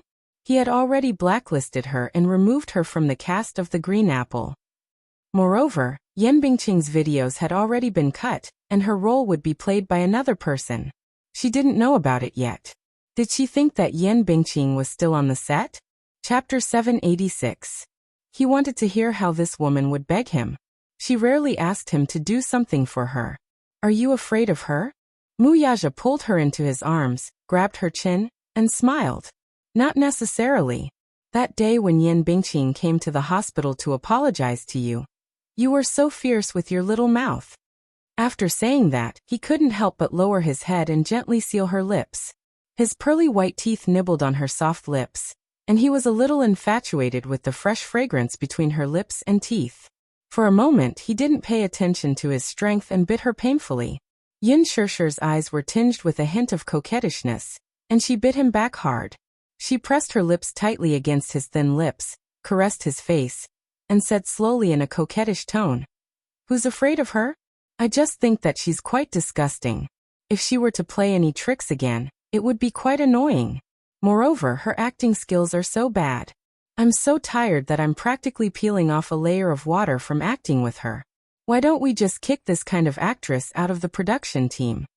Please." It was rare for her to act coquettishly. Her soft and coquettish tone made one feel numb in their bones. Her delicate little mouth pressed tightly against his thin lips, her breath smelling like orchids, and her pair of charming eyes met his handsome ones. Her charming eyes seemed to have an electric current. Mu Yaja only felt a current from his heart to his limbs and bones, and a burning sensation suddenly came from his lower abdomen. It was boiling hot and terrifying. His eyes gradually deepened, and there was a deep desire in the depths of his eyes that didn't need to be concealed at all. He was straightforward and explicit. "Woman, you're asking the right person." He suddenly held the back of her neck, and his tall and imposing body pressed against her. Dealing with Yan Bingqing is just a matter of saying a word. I can shut her out of the industry. The question is, what are you going to do next? Mu Yaja waited for her performance. He wanted to see what this woman would do. Yin Shishir's eyes flashed. This man was obviously using this as a pretext to tempt her. She thought that if she wanted him to shut out Yin Bingqing, she only needed to say a few nice words and act coquettishly, and it would be a matter of course. But she didn't expect that this vile man actually had conditions. Mu Yaja pressed his body down, his dark and deep eyes fixed on her face, looking forward to her performance when she wanted to please him. For a moment, she did not understand the meaning behind his words. What do you mean? What do you mean? Woman, it's impossible for me to not have conditions when you ask me to do something. Click. 2. The partition slowly rose, blocking the transparent windows, and separating the inside and outside of the car into two different worlds. He casually pressed the button, and the atmosphere lights in the car lit up with a purple light. At this moment, the private car park was surrounded by darkness. You have conditions? Yin Shishir's lips were a little stiff. What conditions? He slowly attached himself to her ear, and his sexy and charming voice whispered in her ear. Woman, please me, Chapter 787. At this moment, Muyaja was like a strategist. In fact, when it came to relationships, the man was usually the one who took the initiative. Yin Shishir, in particular, was the passive party most of the time. He wanted to see how she would perform if she were to take the initiative in this matter. Yin Shishir pursed her lips, feeling like retreating a little. Muyaja glanced at the flickering light in her eyes and teased. Why? You don't dare? What's there to be afraid of? Yin Shishir refused to admit her mistake. I just don't know how to. I'll teach you. With that, Muyaja bent his head and kissed her. The moment he kissed her, she was still as delicious and tempting as before. The tip of his tongue kept rubbing against her lips, infatuated with the sweet taste between her lips and teeth. However, no matter how much he kissed, he could not get enough of it. Her little mouth was like the most addictive poison in the world, and he wanted more after tasting it. During their vacation on the island, with Yin Tinyo's interference, he did not have the chance to be intimate with her. His body was already tense from yearning for her. He wanted her very much. Especially when he kissed her lips. The desire buried in his body became more and more clamorous and restless. Hugging her, his arm slowly slid down to her waist and gently kneaded her soft waist. It was so small that he could hold it in his hand. She was thin and petite.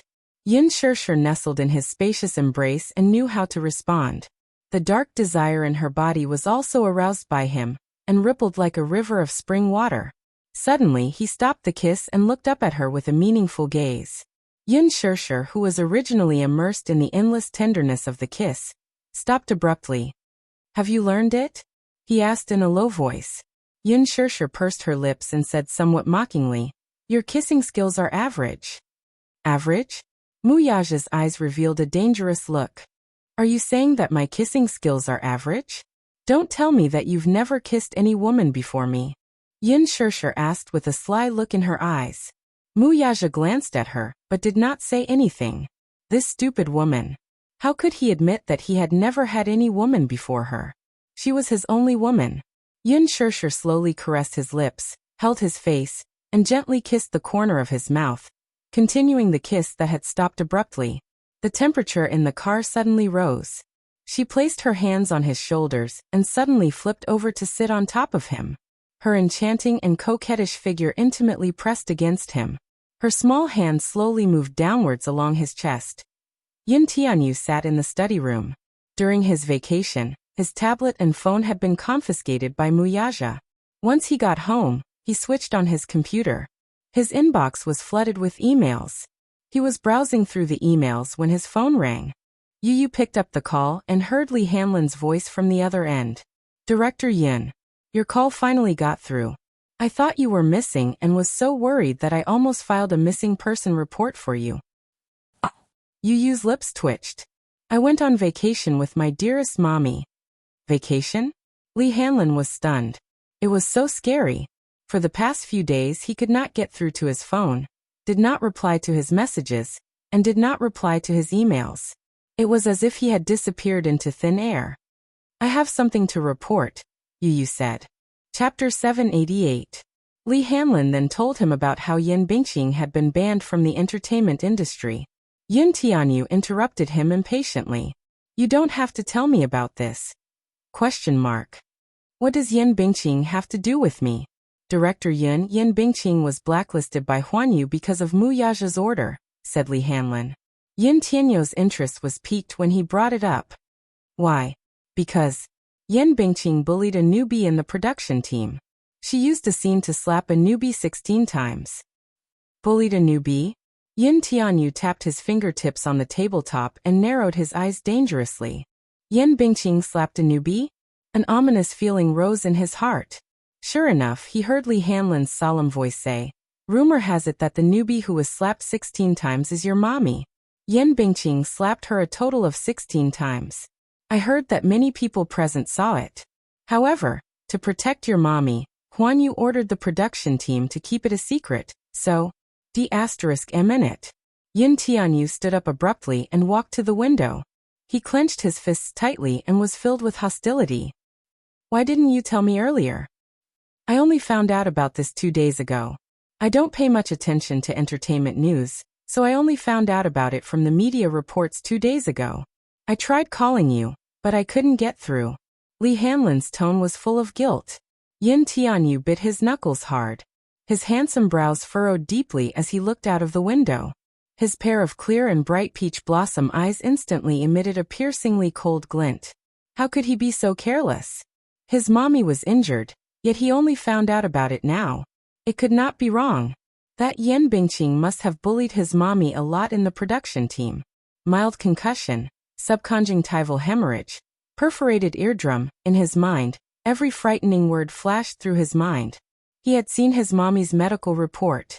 The doctor said that it was an accidental injury during filming, so he was skeptical at that time. Injury? If mommy was filming martial arts, it was understandable for her to tease and injure herself. However, he had secretly glanced at the script a few times when filming a youth drama. There was no dangerous plot at all. How could mommy be so seriously injured? Could filming produce subconjunctival hemorrhage? Perforated eardrums? Yin Tianyu did not believe her. However, Mu Yaja had also said the same thing. Even mommy didn't mention it too much. When he asked repeatedly after the incident, mommy only said that it was because of an injury during filming. He never thought that his mommy would be bullied to this extent on set. His hand that was gripping the phone kept trembling, and his knuckles turned white. Li Hanlin also wanted to hide it from him. But after thinking about it, he didn't dare to do so. Yin Tianyu would find out about this sooner or later. Yin Shishir had always been his reverse scale, his weakness. No one could touch her. If anyone dared to harm a single hair on Yin Shishir's head, they would undoubtedly have touched the dragon's reverse scale, and would definitely be enraged. Who is this Yin Bingqing? How dare you run amok in the crew so brazenly? I heard that the production team of the Green Apple has a total of 4 major investors. Other than Leji Holdings, there are 3 other powerful investors. One of the investors was Yang Shoucheng. Yin Bingqing's biggest backer is Yang Shoucheng. Yang Shoucheng, the boss of Hong Kong's European King Entertainment. Chapter 789. Li Hanlin continued. Yin Bingqing's PR team is Yang Shoucheng's former ace team under European King. They have made many A-list actresses famous, and their methods of creating hype are top-notch. Yin Bingqing's rise to fame can be said to be entirely due to Yang Shoucheng's handiwork. Now Yin Bingqing has been blacklisted by Huanyu. At least in the domestic market, Yin Bingqing has no way to make a comeback. Yu frowned. I don't care if she's blacklisted or not. If you dare to touch a strand of my mommy's hair, I won't let you off.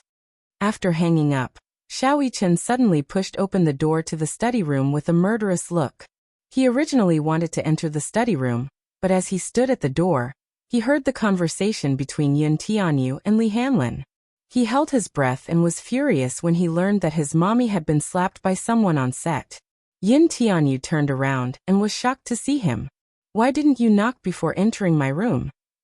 I was just outside the door, so I heard everything. Xiao Chen's face turned cold.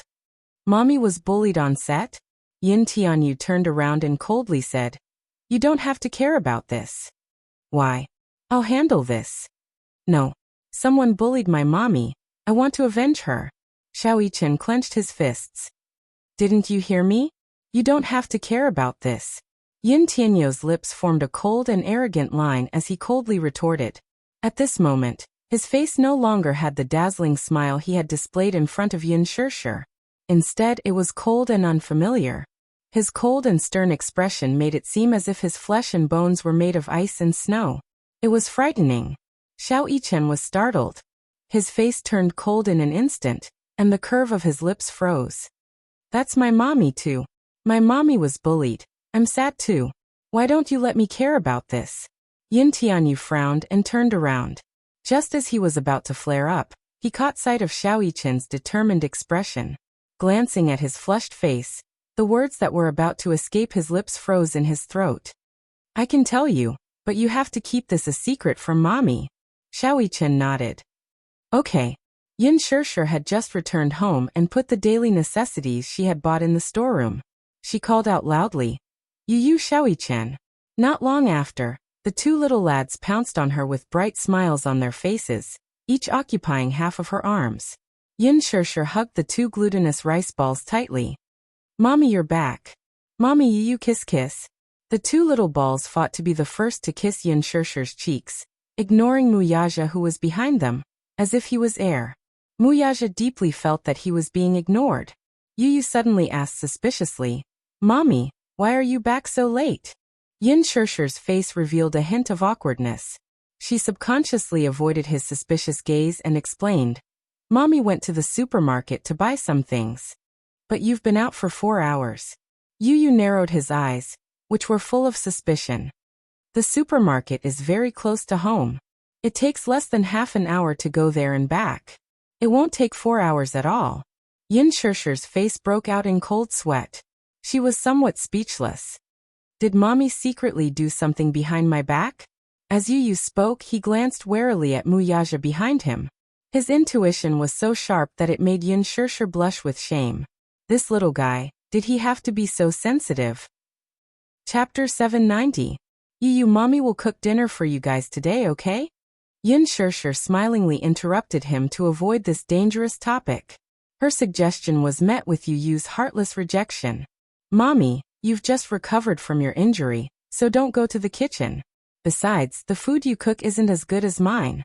Every time you finish cooking, the kitchen will be a mess, as if after a war. It's very tiring for me to clean up. Muyaja could not help glancing at her when he heard this. Yin Shirshir blushed a little at his ridicule, and the corner of her lips twitched violently. How could this rascal ruin her plans like this? Yin Shirshir helplessly sat down on the sofa. It was rare for her to show off her culinary skills, but with Yu around, she did not even have the chance to do so. She could only carry Xiao Yichen on the sofa and watch cartoons with him. Mommy, I don't like to watch cartoons. Xiao Yichen comfortably nestled in her arms and acted coquettishly. Yin Shirshir raised a brow. What do you like to watch then? Channel 7. Channel 7. Yin Shirshir fell silent. Channel 7 was a military channel, and its content was all about war and military affairs. Hence, Yin Shirshir switched to Channel 7. In the kitchen, there were flashes of knives and swords. When Muyaja entered the kitchen, he saw Yin Tianyou's back, who was earnestly washing the dishes. Sensing his footsteps, Yin Tianyu turned to look at him from the corner of his eyes and suddenly asked, Daddy, what do you like to eat? Muyaja raised a brow in surprise. When he realized that this daddy really came from the little guy's mouth, he was slightly stunned. This was the first time this little guy had taken the initiative to call him daddy. In the past, when the little guy called him daddy, he would either coerce or force him to do so unwillingly. Today, this was the first time he had taken the initiative to call him that. Muyaja's heart warmed, and he couldn't come back to his senses for a moment. Yin Tianyu furrowed his brows and blurted out, Daddy, why aren't you saying anything? Is he suffering from Alzheimer's? Muyaja's face instantly darkened. This guy was not cute at all. She felt touched just now. Muyaja couldn't help but reach out to rub his hair. Yin Tianyu did not evade him though. Instead, he quietly let him ravage his hair like a docile kitten. Muyaja was even more surprised. In the past, Yu Yu was extremely repulsed by his intimate actions. If someone touched him, even if it was just a strand of his hair, he would avoid it like the plague. He wouldn't let anyone touch him at all. Muyaja was puzzled. Was this child possessed? Today he was unexpectedly docile and cute. He was not like before, when he would bare his fangs and brandish his claws at him like a kitten whose territory was threatened. Muyaja tentatively pinched his cheeks again. They were sticky, soft, and chubby. The flesh on his face was as tender as tofu. It felt good to the touch. Yu Yu did not resist at all. Instead, he let him ravage his cheeks, but his hands did not stop moving. He quietly washed the vegetables, smoothed them out, and placed them on the chopping board. Just as he picked up the kitchen knife, a pair of strong arms slowly encircled his waist. His heart skipped a beat. From the corner of his eye, he looked back and saw Muyaja embracing him from behind as if he were hugging a teddy bear. His embrace was so warm and spacious. Chapter 791. He could even clearly feel the man's toned muscles. Those handsome lines were strong and masculine. Yu Yu's hand movements suddenly slowed down. He suddenly remembered that in the past, when kindergarten classes were over, many of his classmates' fathers would wait outside the door early. He would always watch those children fly into their father's arms. He enviously fantasized that such strong chests should be a very warm world, right? Fatherly love was what he yearned for the most since he was young. He would always fantasize about how good it would be if he had a father. However, when a strange man really wanted to intrude into their home, he was extremely resistant and unwilling to accept it. Still, so what if he resisted? His mommy liked this man. During these few days of vacation, even though he repeatedly tried to obstruct her, he could tell that his mommy liked this man. She probably liked him a lot, right? He had never seen his mommy show such a shy and adorable expression in front of other men. Since this was the man his mommy liked, what reason did he have to reject him? He had previously told Yin Shirshir that he would unconditionally approve of whatever she chose and approved of. Hence, he no longer resisted Muyaja like before. This man might really be the man who could accompany his mommy for the rest of her life. Since that was the case, accepting it calmly was the greatest respect he could give her. Even though his possessiveness was causing trouble, he still felt uneasy. He was worried that this father-son pair would invade his mommy's heart. He was no longer as important as he used to be. Yu Yu bit his lower lip. When he came back to his senses, he suddenly felt a hand touching his body. It touched his wrist and then his butt. Unable to tolerate it, he turned around and asked, "What are you doing?" Muyaja slapped his butt and muttered to himself, "Baby, why are you so skinny? You're even slimmer than Xiaoyi-chen." "Oh," Yu Yu said. "Can you not compare me to that inhuman?" Xiaoyi-chen's physique was shockingly good. When Muyaja first threw him into the special forces, he thought that the little guy would come running back crying. However, less than a month later, the head of the special forces called and said that the young master had adapted well in the training camp. He was young, but his physique was very strong. On the other hand, Yu Yu's physique was very weak. He had touched the boy's frame earlier. The boy's frame was slim and slender, just like a pretty boy's. His arms, especially, were more than enough for him to wrap around the boy's arms with 2 fingers and still have room to spare. Yu Yu took a rag and slowly wiped the kitchen knife. She said indifferently, "I accepted you, but it doesn't mean that I like you. I accepted you because I will accept any man that mommy recognizes unconditionally." Muyaja was startled. His gaze fell on the side of his beautiful and exquisite face, only to see his drooping eyelashes, which were like the feathers of a black phoenix, fluttering like the wings of a butterfly. "Don't you like me?" Muyaja could not help pinching his tender cheeks. "Is the answer important whether I like you or not?" Yu Yu raised a brow and retorted, "How is it not important? Of course it was important. He was his son. Of course he cared about his feelings." Chapter 792. I'm just a passerby in your lives. Most of the time, the warmth that mommy needs is not something that I can give her. Only you can give it to her. Mommy likes you, so I accept you. But that doesn't mean that I approve of you. Muyaja was stunned. Yu Yu continued, "I've always doted on mommy. I can't bear to make her sad. So you're not allowed to bully her. Even if you make her feel wronged, don't let me know. Because, even if mommy forgives you, I won't. Wuxia could not help but feel that this son of his was really interesting and adorable to say such things. You're not allowed to let my mommy down. A pair of beautiful eyes filled with menace. To be honest, it was not appropriate to describe him as a mother-protective demon. His son was a true mother-protective demon. Yu continued. Since you've provoked my mommy, you'll have to provoke her forever. Don't make mommy sad. She's actually not as stubborn as she looks. She has a fragile heart that will break at the slightest touch. If you dare to make her sad, don't blame me for being ruthless. There was no doubt about it. If he dared to make his mommy sad, he would blow up the headquarters of Dishing Financial Group in the next second. This son of his was only gentle in front of his mommy, but he was really cold and rough to others. Wuxia suddenly caressed Yu's cheek. He lowered his head and planted a loving kiss between his brows. Yu was stunned. His eyes widened as he stared at him in disbelief. The next second, his tender cheeks flushed with shyness. Yu curled his lips, but the next moment his face fell. He awkwardly reached out his hand and rubbed the spot where Wuxia had kissed with disdain.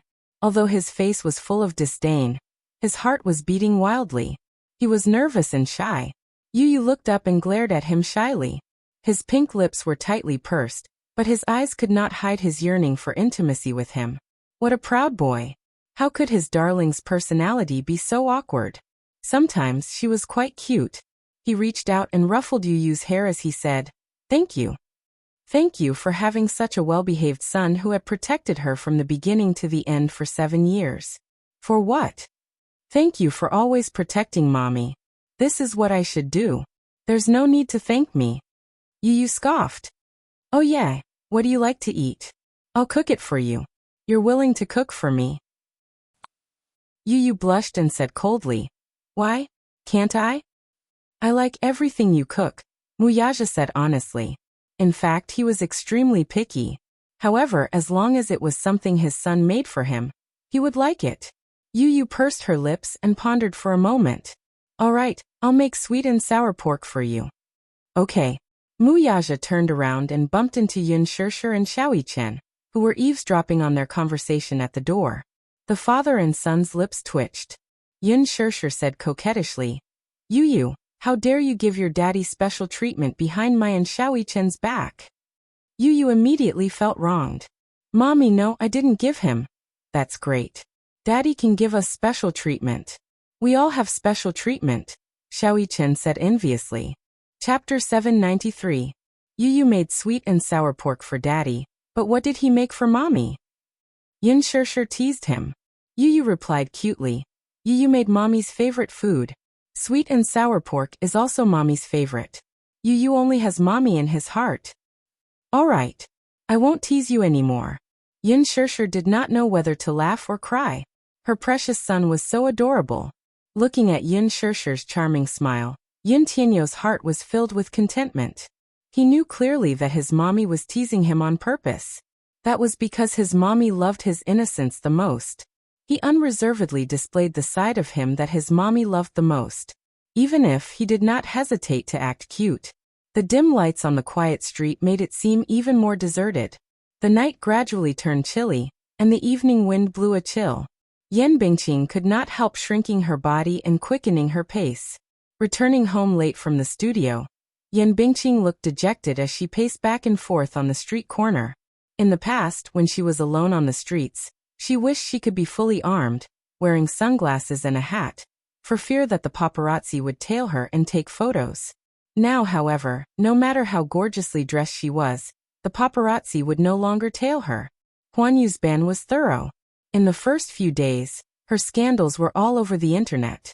Her unbearable past was exposed to the public. Adultery, abortion, drug addiction, corrupt private life, and being a kept woman. These unsightly scandals were displayed one by one in front of everyone. Her reputation took a nosedive. This was the entertainment industry. When you were promoted, you were a high and mighty queen with limitless glory. When you were stepped on, you became a drowning dog that everyone despised. Everyone stepped on you. And each step was more heartless than the last. In the past, when she appeared in the headlines, her makeup was exquisite and her beauty was stunning. Now, however, when the media published her photos, she was haggard, disheveled, and down and out. Following that, Huan Yu issued an order to prohibit any media from reporting anything related to her. As long as there were rumors about her on the internet, they would be quickly deleted. News about her vanished without a trace on the vast internet, and there was no longer any exposure for her. This was Huan Yu's method, ruthless and thorough. She had thoroughly experienced Mu Yaja's ruthlessness. Yan Bingqing laughed mockingly. She suddenly felt that she was so pitiful. She had offended Mu Yaja, but she didn't even have a chance to struggle. But that wasn't the most terrifying part. What was even more frightening was that, in addition to the mainland, Hong Kong, and overseas, all the advertising endorsements, movie contracts, and resources that she had racked her brains to obtain, those originally loyal fans, had all left her. Regarding her, there was only a sea of criticism on the internet. It wasn't as if she hadn't experienced a low point since her debut. But for so many years, she had exhausted all means to achieve fame and fortune. She was almost unscrupulous. It wasn't easy for her to be crowned as Huan Yu's big sister. Flowers, applause, fame, money, everything she had was now gone. What she faced was only indifference, suspicion, and slander. Behind her back, there were so many people who were pointing fingers and pointing fingers. The most frightening thing was that it was impossible for her to even find a normal job. Even all her assets in the bank were frozen. Overnight, her hundreds of millions of assets evaporated, leaving her with nothing. Chapter 794. Suddenly, she heard the sound of a car's horn behind her. She turned around and saw a black car following closely behind her. She suddenly had an ominous premonition and quickened her pace. The headlights suddenly turned on, illuminating the road in front of her. Yan Bingqing was stunned, and the shadow under her feet elongated. She turned around in a panic, but because the lights were too bright, she couldn't see who it was. The car slowly approached her. Yan Bingqing was so nervous that she sucked in a breath of cold air, turned around, and ran forward quickly. The car suddenly sped up, and with the sound of the engine, it brushed past her. Yan Bingqing's waist was suddenly hit, and she felt a piercing pain. She was caught off guard and fell to the ground. A layer of skin scraped off her wrist. With a screeching sound of brakes, the car made a sharp U-turn. Yan Bingqing bent her body in a sorry state. Panting heavily, she turned around and saw the car stop by the roadside. Two men in black got out of the car, and with a murderous aura, they approached her dangerously. You guys, who are you?" Yan Bingqing looked at them warily. A strange, heart-wrenching pain came from her lower abdomen, and fine beads of cold sweat appeared on her forehead. She endured the pain in her lower abdomen and struggled to get up. Stumbling forward, she took out her phone and dialed Mo Yan's number with trembling hands. However, before the call was connected, a cold wind came from behind. Yan Bingqing's hair was suddenly grabbed, and the phone in her hand was snatched away. It fell to the ground and shattered into pieces. One of the men pushed her to the ground and sat on top of her. He waved his hand and slapped her hard on the cheek. The other man heartlessly dislocated the joints in her arm. Yan Bingqing groaned. She felt her head buzzing and her vision turning white. "No. Don't. What do you want?" Yan Bingqing struggled to kick her legs. The men bent their knees and kicked her body. Their hands gripped her throat tightly, and their knuckles tightened. Yan Bingqing's face was flushed red. She frowned and coughed non-stop. Gradually, she felt a buzzing sound in her ears and her mind went blank. Just as she was about to suffocate, a cold voice sounded. "Let her go." The two men immediately let her go. Yan Bingqing raised her head in a panic, and saw a thin little boy standing not far away. In the dazzling headlights, Yan Bingqing couldn't see the little boy's face clearly for a moment, but she could vaguely see his delicate outline. His eyes emitted a cold light. "Your name is Yan Bingqing?" "I." Yin Tianyu slowly narrowed his eyes and walked toward her gracefully. His steps were extremely graceful, as if he was taking a leisurely stroll. When he reached her side, she was finally able to clearly see his handsome and delicate features. Yu lowered his head. His cold gaze fell on Yan Bingqing's flustered and helpless face. His eyes were filled with contempt and disdain. Who are you?" Yan Bingqing's pale lips trembled helplessly. Even though the person standing in front of her at this moment was just a child who seemed to have no strength to truss a chicken, when she met his pair of cold and dark eyes, her heart couldn't help but tremble from fear. This boy had a mature aura that did not match his age, and a cold aura was constantly emitting from his body. Chapter 795. Yan Bingqing frantically tried to get up from the ground, but Yu lifted his leg slightly and expressionlessly stepped on her dislocated wrist. Ah! Yan Bingqing shrieked. The excruciating pain from her wrist made her break out in cold sweat. You're Yan Bingqing. Yu opened his mouth. His voice was clearly still childish, but his tone was bone-chilling, making one's hair stand on end. Yan Bingqing shuddered. You, who exactly are you? You don't have to know who I am. Yin Tianyu slowly said. I'm only here to take back some things for my mommy. What do you mean? Yan Bingqing was stunned. The child suddenly raised his voice and said, help her up. Yes. Two men in suits immediately went forward and helped her up. Yan Bingqing felt her legs go weak. The scene in front of her was too strange. A group of tall men in suits, who looked well-trained, were actually waiting for orders from such a young child. If she did not see it with her own eyes, she would not believe that a child's words could be so inviolable. Hit her. Yin Tianyu casually ordered. A man in a suit walked up to her and, without a word, gave her a tight slap. Yan Bingqing's face was abruptly slapped to one side. Caught off guard, her lips and teeth collided violently. She felt a sharp pain on her lips, and she immediately tasted a sweet fishy taste. Her ears buzzed. The strength of a man's hand was no match for that of a woman's. This was especially so for a well-trained bodyguard with a military background. His slap was 5 times that of Yan Bingqing's. Yan Bingqing was a little dazed by this slap. She groaned in pain but could not even make a sound. Her throat seemed to be blocked. She could not even make a sound due to the immense fear. Does it hurt? Yin Tianyu raised his arrogant chin slightly. His eyes were calm and his voice was gentle, yet it made one shudder. Yan Bingqing's lips trembled uncontrollably as tears welled up in her eyes. Continue, Yin Tianyu ordered. The man gave her another slap. Smack. Yan Bingqing's hands were tied up. She didn't even have the chance to struggle. After 2 slaps, half of her face instantly went numb and lost all feeling. Tears overflowed from her eyes and trickled down. Woo woo woo. She let out a soft sob. All the grievances she had suffered these past few days turned into tears, wetting her face. Continue. Smack. The slap's sole trembling force. Yan Bingqing cried. Why are you doing this to me? I know I'm wrong, but isn't that enough? Is this not enough?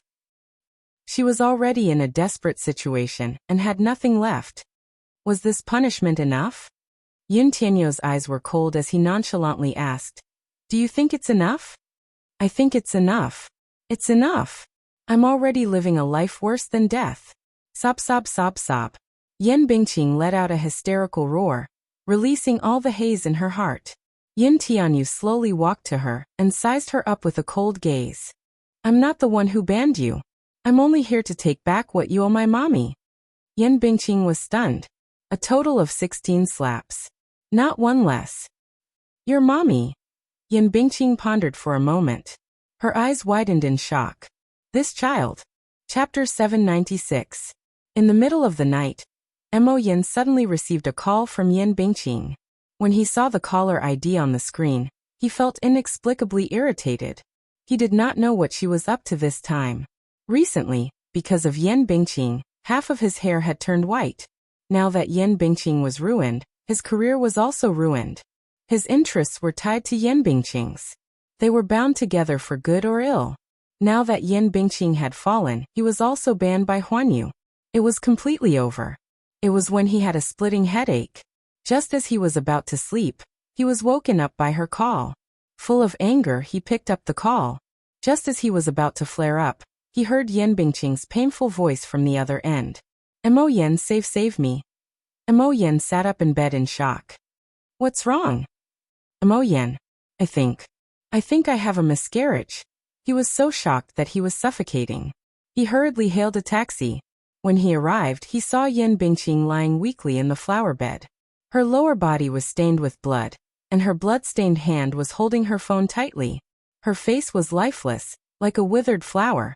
Mo Yin walked to her side and looked at her blood-stained skirt in shock. His eyes were full of shock and helplessness. Bingqing, what's wrong?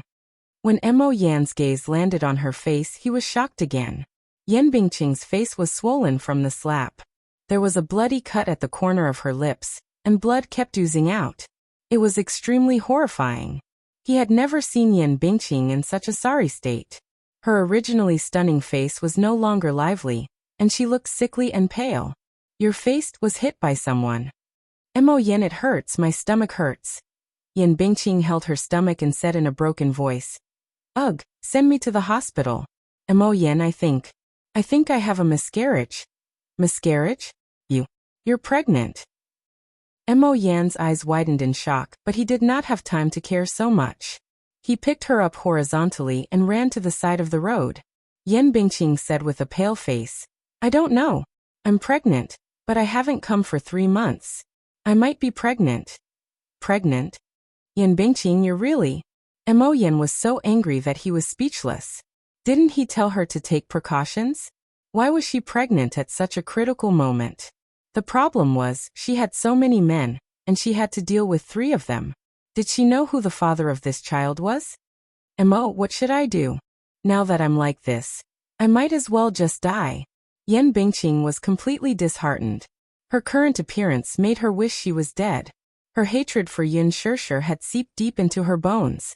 If she could, she wanted to perish together with her. Mo Yan, what should I do? What should I do? Shut up. Mo Yan said irritably. It's fine if you humiliate yourself, but you even implicated me. Yan Bingqing, who can you blame for being in this state? Didn't I warn you not to be too ostentatious in the entertainment industry, and to be careful with your words and actions? But you offended people everywhere, and you even offended Muyaja. What do you want me to do? Yan Bingqing sobbed, breaking down and crying. She was in a sorry state. Mo Yan hailed a taxi and hurriedly carried her into it. Chapter 797. Why is it covered in blood? Let's get this straight. If you dirty the back seat, you'll have to pay for the car wash. Mo Yan said angrily. You'll get what you deserve. Go to the hospital first. Your life is more important. Sigh. It's the middle of the night. How unlucky to have picked you 2 up. The driver muttered unhappily.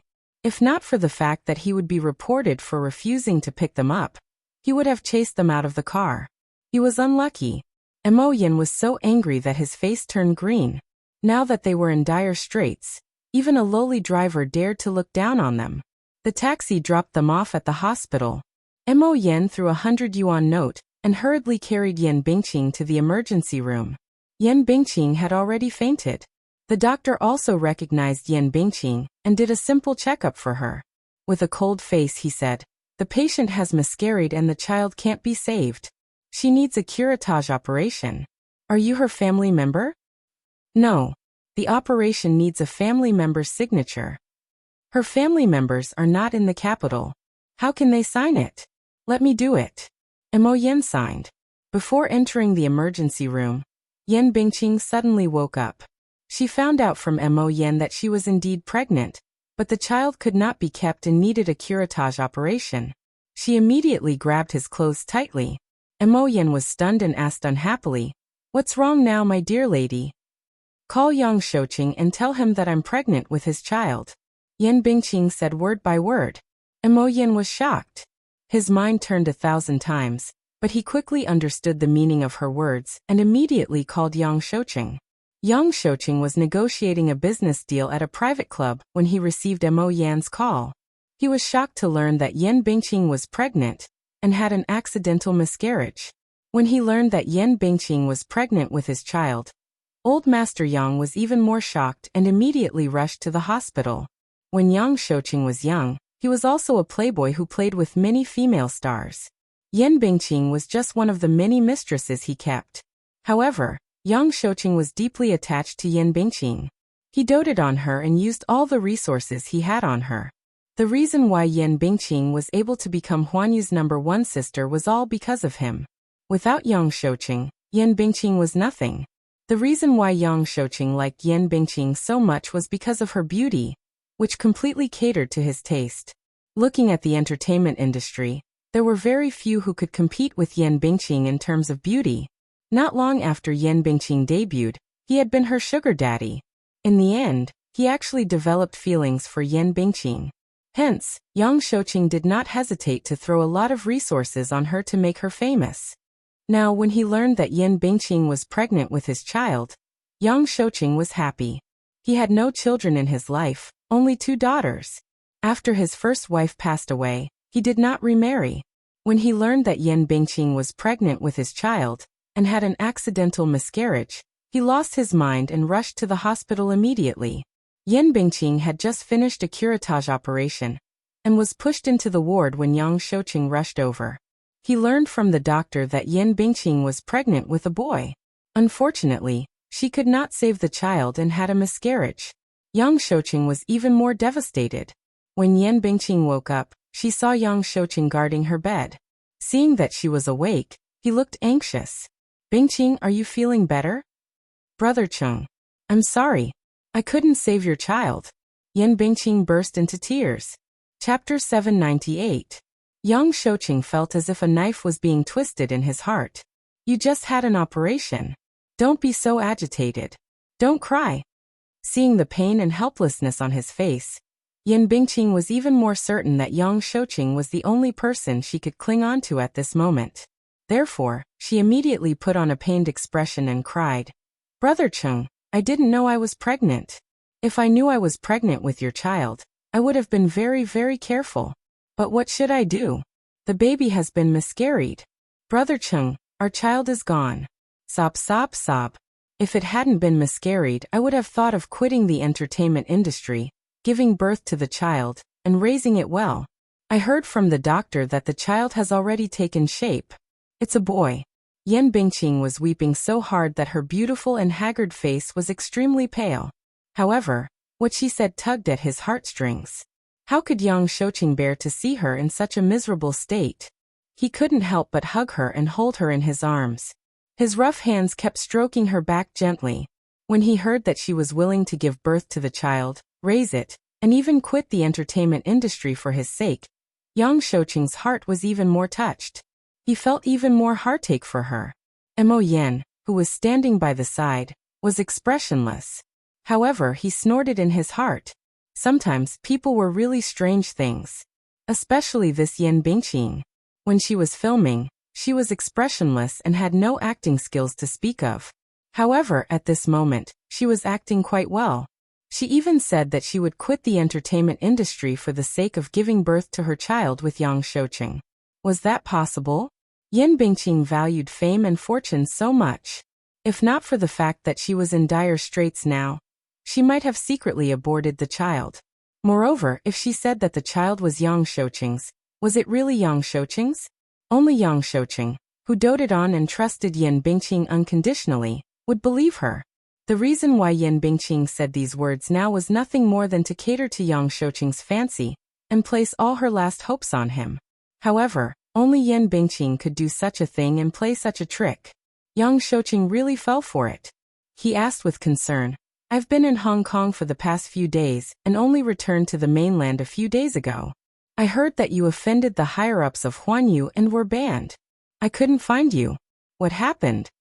Brother Chung, I feel so bitter in my heart. Yan Bingqing broke down and cried. When Yang Shouqing saw her crying miserably, he hurriedly asked a few questions. Only then did Yan Bingqing tell him the truth. She told him the whole story from beginning to end. It was said that when she was filming, there was a scene where she wasn't in the right state of mind and couldn't get into character. That scene was res-hot a few times and she slapped a newbie actor more than 10 times. There were a few times when she didn't control her strength and slapped too hard. In the end, she did not expect that the newbie was backed by the crown prince of Disheng, Muyaja. After offending Muyaja, he was blacklisted. But it's fine if he blacklisted me. I'm already so down and out. But this Yin Shirshir won't let me off at all. She actually asked someone to come to my door and slap me back 16 times. Chapter 799. When Yang Shouqing heard this, he felt as if a knife had been twisted in his heart. His hands trembled as he pulled her into his embrace. Bingqing, it's been hard on you. Mo Yin glanced at her expressionlessly from the corner of his eyes. Her acting skills were top-notch. In fact, Yu was very clear about her debts of gratitude and grudges in this matter. She left after giving 16 slaps, not one more, not one less. At that time, Yin Bingqing did not even know that she was pregnant, so there was no such thing as punching and kicking. Yin Bingqing had always been good at stirring up trouble. On this point, Mo Yin was very impressed. Brother Chung, what should I do? Now that I'm in this state because of that woman, is my life completely ruined? Yin Bingqing cried as she said, that woman is really ruthless. Even if I've done something wrong, she doesn't have to be so ruthless, right? To ban me to this state, what kind of mistake have I made? I've already sincerely apologized, but she forced me to this point. Not to mention the entertainment industry, I can't even survive in the mainland. My life is over, it's over. This Muyaja is too ruthless. Yang Shouqing nodded, his face sullen. However, this was the tricky part. In the huge capital, Yang Shouqing was not afraid of anything, but he did not dare to offend the Mu and Gu families. One was Muyaja, and the other was Gu Jinglian. Both of them were ruthless characters. They were young but frivolous, young but ruthless. Each of them was more ruthless than the other. Especially Muyaja, who was even more ruthless than Gu Jinglian. At least in the mainland market, Yang Shouqing had no right to speak in front of Muyaja. If not for Muyaja, this matter would have been easily settled if he had stepped in. In the capital, especially in the entertainment industry, Muyaja had the final say in everything. Yin Bingqing offended him, and was undoubtedly seeking his own death. Seeing the complicated expression on Yang Shouqing's face, Yin Bingqing felt even more uneasy. She probed. Big Brother Chung, what should I do? In my current state, no one is willing to offend Muyaja for me. What kind of character was he? I used to think that he was a powerful figure, but I never thought that he could manipulate the entertainment industry with just a few words. Who exactly is he? Yin Bingqing had rarely heard about Muyaja in the industry. She only knew that he was the most important person in Dishing Financial Group.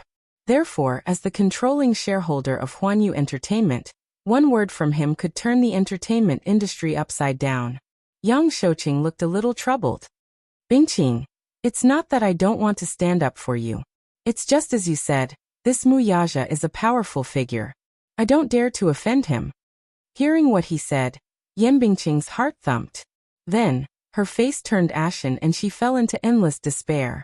If even Yang Shouqing did not dare to offend him, he must be really powerful. Big Brother Chung, if even you say that, I'm really done for. Chapter 800. Brother Yang, all my overseas movie contracts have been cancelled. Yin Bingqing said sadly. Yang Shouqing was slightly surprised. What happened? This matter has spread overseas. I heard that several international brands have good relations with Huanyu. The few movies that I signed contracts with before were all resources that Huanyu had fought for. Although they were only supporting roles, they could be plated with a layer of gold in Hollywood and solidify my position. But after this incident, those movie contracts have been cancelled. Is that so? Yang Shouqing muttered to himself for a while and said slowly. Those are Huanyu's resources. You've offended Huanyu, so those movies are cancelled. I still have some resources that I can fight for you. There's a movie that's going to start shooting in Hollywood next year. I'll help you contact people and arrange for it. Really? Yin Bingqing was wild with joy as if she had seen a ray of hope in a hopeless situation. When have I ever lied to you? Yang Shouqing comforted her and patted the back of her hand. Now that things have come to this, whether you want to film or not is another matter. Right now the most important thing is to recover your body. Yin Bingqing nodded heavily. Yang Shouqing thought for a moment and said, how about this? I'll arrange for you to go to Hong Kong to lie low for a while, and recover your body first. If there's anything else, wait until you're better. Okay, Brother Yang, I'll listen to you. Yin Bingqing looked wronged as she nestled in his arms like a little bird.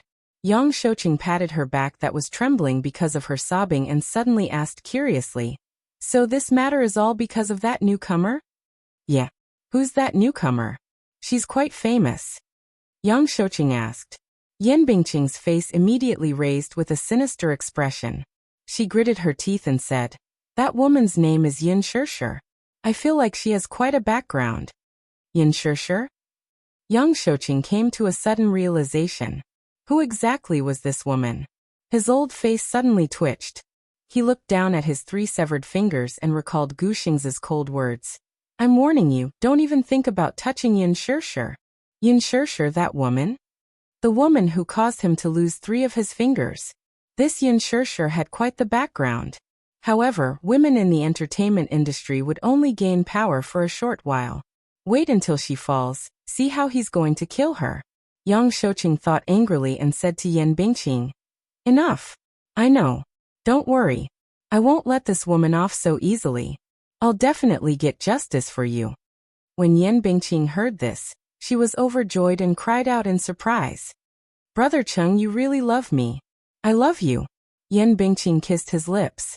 Yang Shouqing hugged the back of her neck tightly and deepened the kiss. Mo Yen sensibly retreated and shook his head at the same time. When Yin Shirshir returned to the set, she found that Yan Bingqing was missing. She was confused and really thought that Mu Yaja had kicked Yan Bingqing out of the production team. Mu Shi also rushed to the set. When she saw her, she immediately leaned in front of her and scrutinized her face with her bright eyes. Yin Shirshir was baffled by her actions and asked, "Why do you keep staring at me?" It's fine. The wound on your face has healed." Chapter 801. Yin Shirshir was perplexed. "What did Qin Zhou scold you about?" "It's my fault for not taking good care of you and letting you suffer in the production team." She blamed herself. "It's all in the past. Besides, why should I blame you? This matter has nothing to do with you."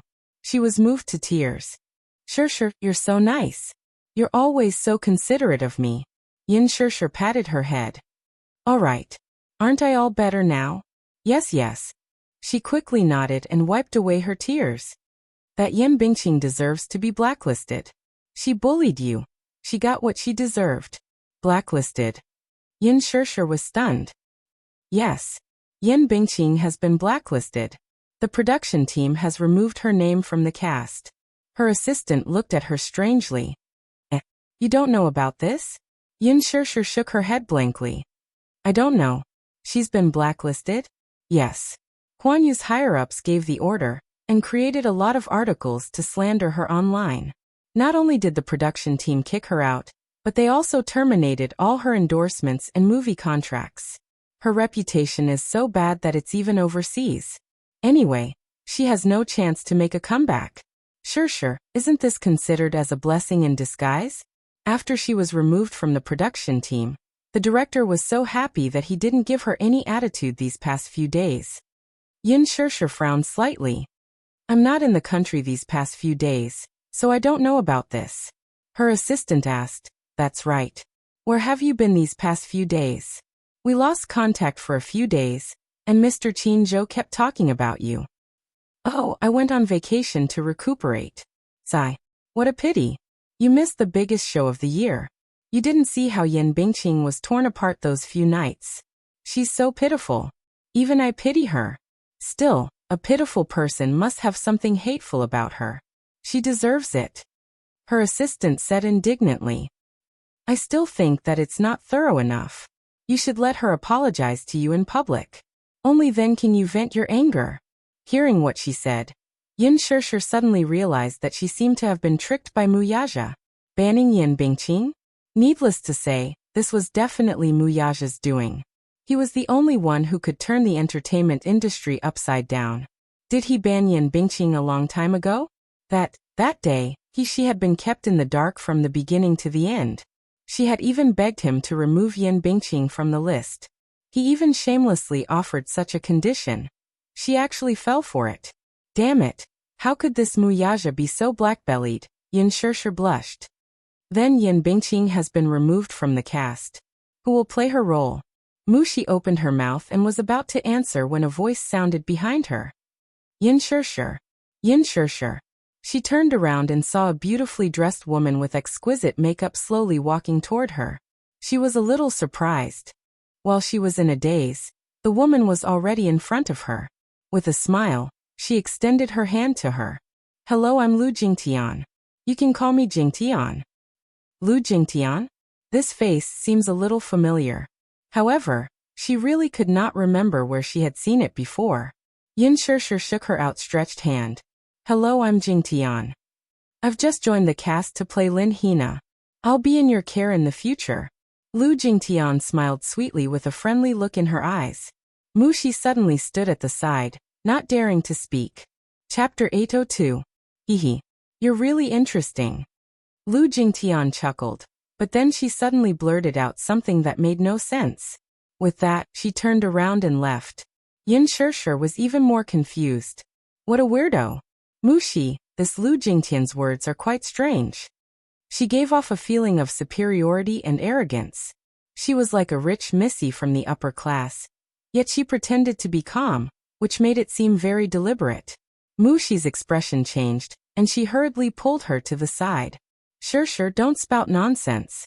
This Lu Jingtian's background is not to be trifled with. I feel that the actors in the production team, even if they're just supporting roles, are not to be trifled with, Yin Shishir quietly said. Mushi's lips twitched as she silently retorted, yes, you're the one with the biggest background. Anyway, everyone's background is not to be trifled with. Mushi continued, this Lu Jingtian's father is a senior executive of Huanyu and the biggest shareholder on the board of directors. So impressive. Yin Shishir furrowed her brows. I feel that she looks quite familiar, as if I've seen her somewhere before, but I can't recall where. How can that be? Although she's signed under Huanyu, she hasn't officially debuted yet. She has indeed acted in a few movies, but they're all supporting roles. Moreover, the movies haven't been released yet, Mushi said. Yin Shishir asked. That's strange. Why are they all supporting roles? Isn't her father a senior executive of Huanyu? Isn't it easy for him to invest in a movie to promote his daughter? Mushi rolled her eyes. Even if she's his biological daughter, he can't be so reckless. Nowadays, investing in a movie can easily cost hundreds of millions. Her father does have the ability to set up an acting troupe for her, but the box office will definitely flop. If the box office flops, hundreds of millions of investment will go down the drain. Who would be willing to take the risk? It's fine if the box office flops, but what if the movie's reputation flops as well? Can you hear the sound of money being thrown into the water? If you throw it at her, it'll be a one-way trip. Yin Shishir nodded. So Huanyu's strategy for her is to let her act in some supporting roles to gain some popularity. Then, when the movie is released, we can use the team to hype it up and package it. Then, her fame will come. Hype? What do you think? Creating hype was a shortcut to fame. Before you even debuted, Huanyu was already hyping you up. Even now, the official Weibo account of the Green Apple is also hyping you up. Your fans on Weibo have almost exceeded 10 million. This is the effect of hype. Mushi was about to vomit blood. This Yin Shishir was simply the best artiste she had ever managed.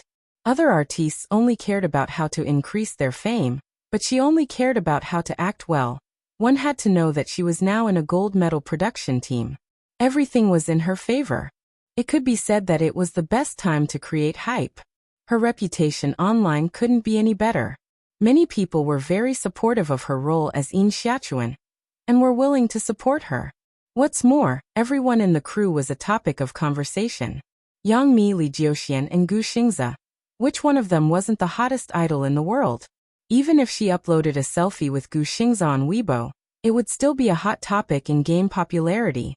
However, this Yin Shishir, let alone creating hype, only updated her Weibo once every few days, and it had nothing to do with filming. Chapter 803. It was no wonder that Yan Bingqing hated her. She did not know how to make use of the resources she had.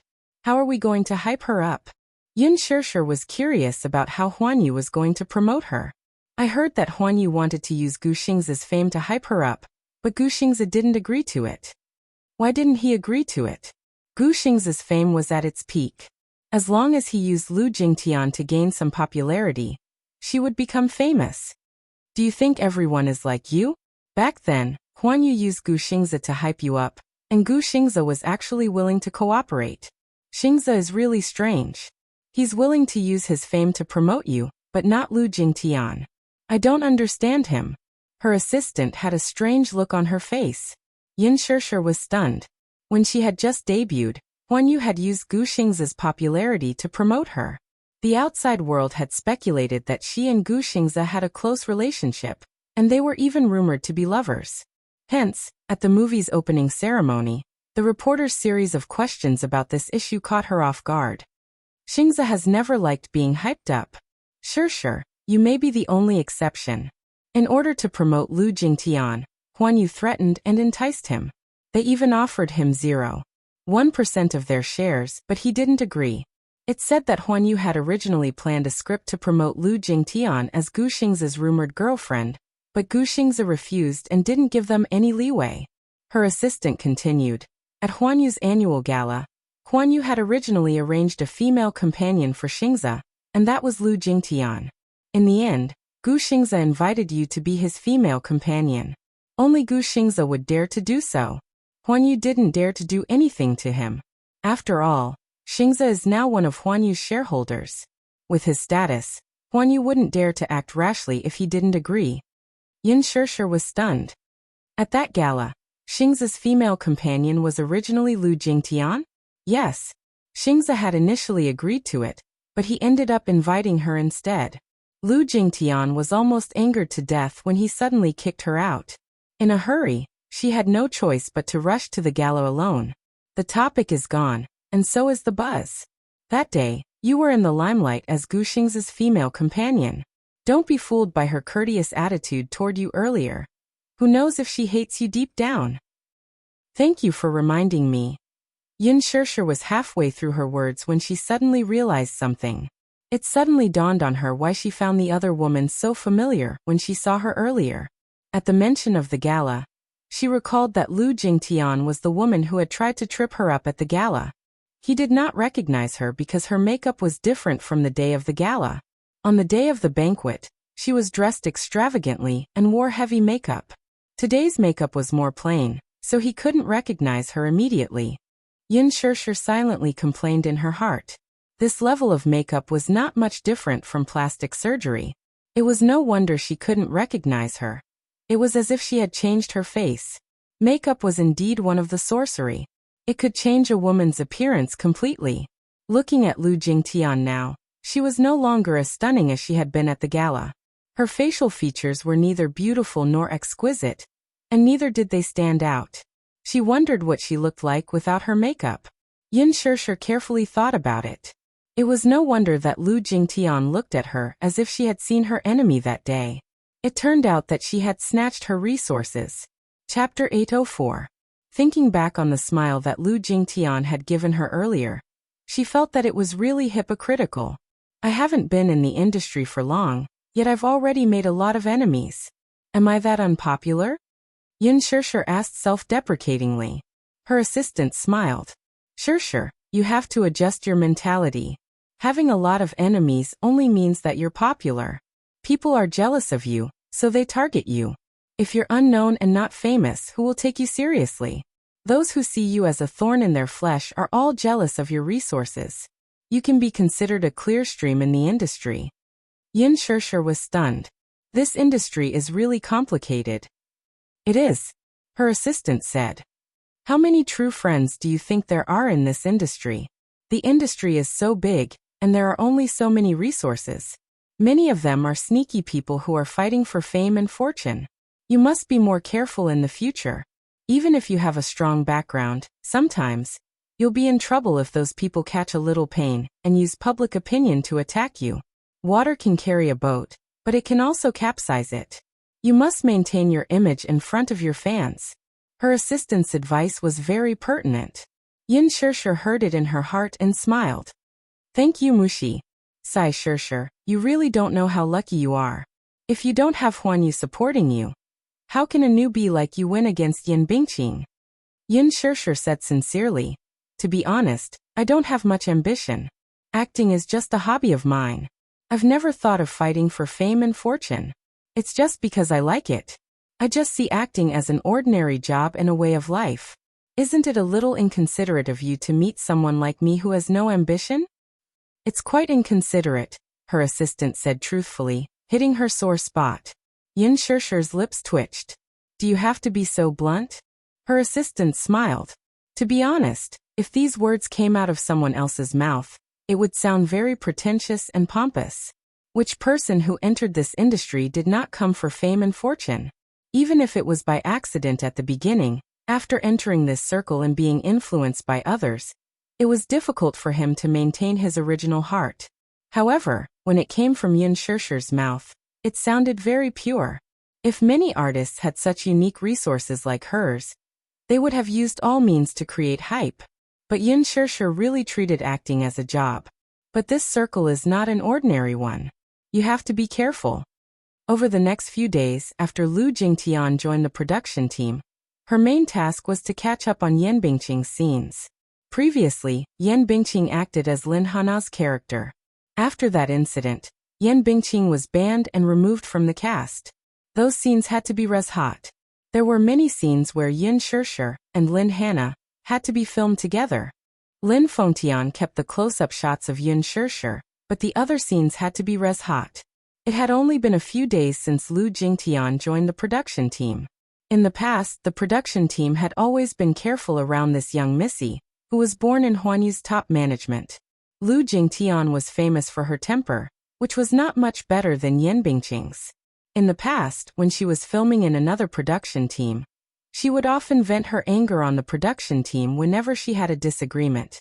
Her temper was notoriously bad. Chapter 805. From the start to the end, the gentle and friendly side she displayed in front of the production team took everyone by surprise. What was also surprising was that she did not find trouble with Yin Shishir, and got along well with everyone in the production team. When it came to the basement scene, Lu Jingtian did not make things difficult for Yin Shishir like Yan Bingqing did. Instead, she did her homework in advance. Her gaze, positioning, lines, and expressions were all done in one go. For the slap scene, she used Meng Qiqi's technique, and did not insist on using real weapons like Yan Bingqing did. Hence, she passed the scene with just 3 NGs. The result was very good, and Lin Fengtian was very satisfied. Mushi was shocked. It was said that a dog could not change its habit of eating feces. Lu Jingtian's personality had changed drastically. She was no longer as arrogant and unreasonable as before. It was as if she had become a completely different person. Mushi was taken aback and found it hard to believe. However, Yin Shishir was naturally happy to be able to get along with her peacefully. Ever since Yan Bingqing's incident, those in the production team who had offended Yin Shishir in the past had sincerely apologized to her. This included Yang Mi, who had changed her attitude toward her and was intentionally or unintentionally close to her. After getting along with her, Yin Shishir felt that Yang Mi was a decent person. Although she was a little shrewd and scheming, she was not like Yan Bingqing, who had so many thorns that it hurt. Yang Mi had debuted for almost 10 years. She had acted in a drama when she was young and officially entered the entertainment industry at the age of 17. In terms of qualifications, she was also a senior. Yin Shishir had always been humble toward her. Yang Mi had also completely changed her opinion of her. Initially, she was a little annoyed with Yin Shishir, thinking that this newbie must have used dirty means to obtain so many resources when she had just debuted. However, after getting along with her, she admired Yin Shishir's true nature and turned her enemy into a friend. Sometimes she would even upload selfies with Yin Shishir on Weibo. Yin Shishir also learned how to use Weibo and often interacted with the other actors in the production team. However, the only thing that troubled Yin Shishir was Gu Xing's indifference towards her. One day the weather was hot, so she specially bought water to distribute to the crew. Gu Xingze had just finished filming and was about to enter the waiting room. Yin Shishir saw him and handed him a bottle of water. However, Gu Xingze acted as if she was invisible and brushed past her without even looking at her. While Yin Shishir was still in a daze, he walked into the lounge and closed the door, leaving her outside. What had happened to make him so estranged from her? Could it be because of what happened that day? Yin Shishir inevitably felt down. In her heart, Gu Xingze was undoubtedly a senior worthy of respect. He had helped her a lot, but now he was like a stranger to her. She could not help but feel disappointed. Mushi saw it all too. She too could not understand how the superstar and Yin Shirshir seemed to have been separated by a vast expanse of wilderness overnight. They were like strangers, no different from strangers. They used to be very close. She still remembered that Gu Xingze was even willing to arrange Qinzhou, his trump card, for Yin Shirshir's sake. Back then, Qinzhou became Yin Shirshir's manager because Gu Xingze added fuel to the fire. Why was their relationship so strained now? What in the world had happened? Mushi was worried, but she did not dare to ask. Chapter 806. Yin Shirshir had a feeling that Gu Xingze was avoiding her on purpose, but she could not figure out what Gu Xingze was thinking. After all, they were on the same set and they would see each other often. His cold attitude towards her undoubtedly made her feel uneasy. It was probably because she was bothering him. Yin Shirshir thought for a while and smiled mockingly. She had no choice but to turn around and leave. In the waiting room, Gu Xingze leaned against the door and listened to Yin Shirshir's footsteps as she walked away slowly. A trace of pain and loneliness appeared on his originally cold face. He did not want to deliberately give her the cold shoulder. It was because he knew that if he did not control his feelings for her, once he lost control, it would be out of control. It was not that he was a coward and did not dare to fight for her, but that he might not even have the right to fight for her. The person in Yin Shirshir's heart was not him, was it? Then his love would only become a burden and hurt her. Maintaining distance and estrangement was the only way. This was the first time in his life that he had feelings for a woman, but it was probably going to end in vain. He slowly sat down on the sofa and let his body sink into it. He casually picked up a bottle of mineral water, opened it and took a few sips. Suddenly, he was upset and raised his hand to throw the bottle of mineral water at the makeup mirror. Crack, crack, crack. Cracks appeared on the huge mirror. The table was in a mess. When the assistant Ruo Bing walked in, the whole waiting room was in a mess. All the makeup tools were scattered on the floor, and the mineral water bottle was lying on the table.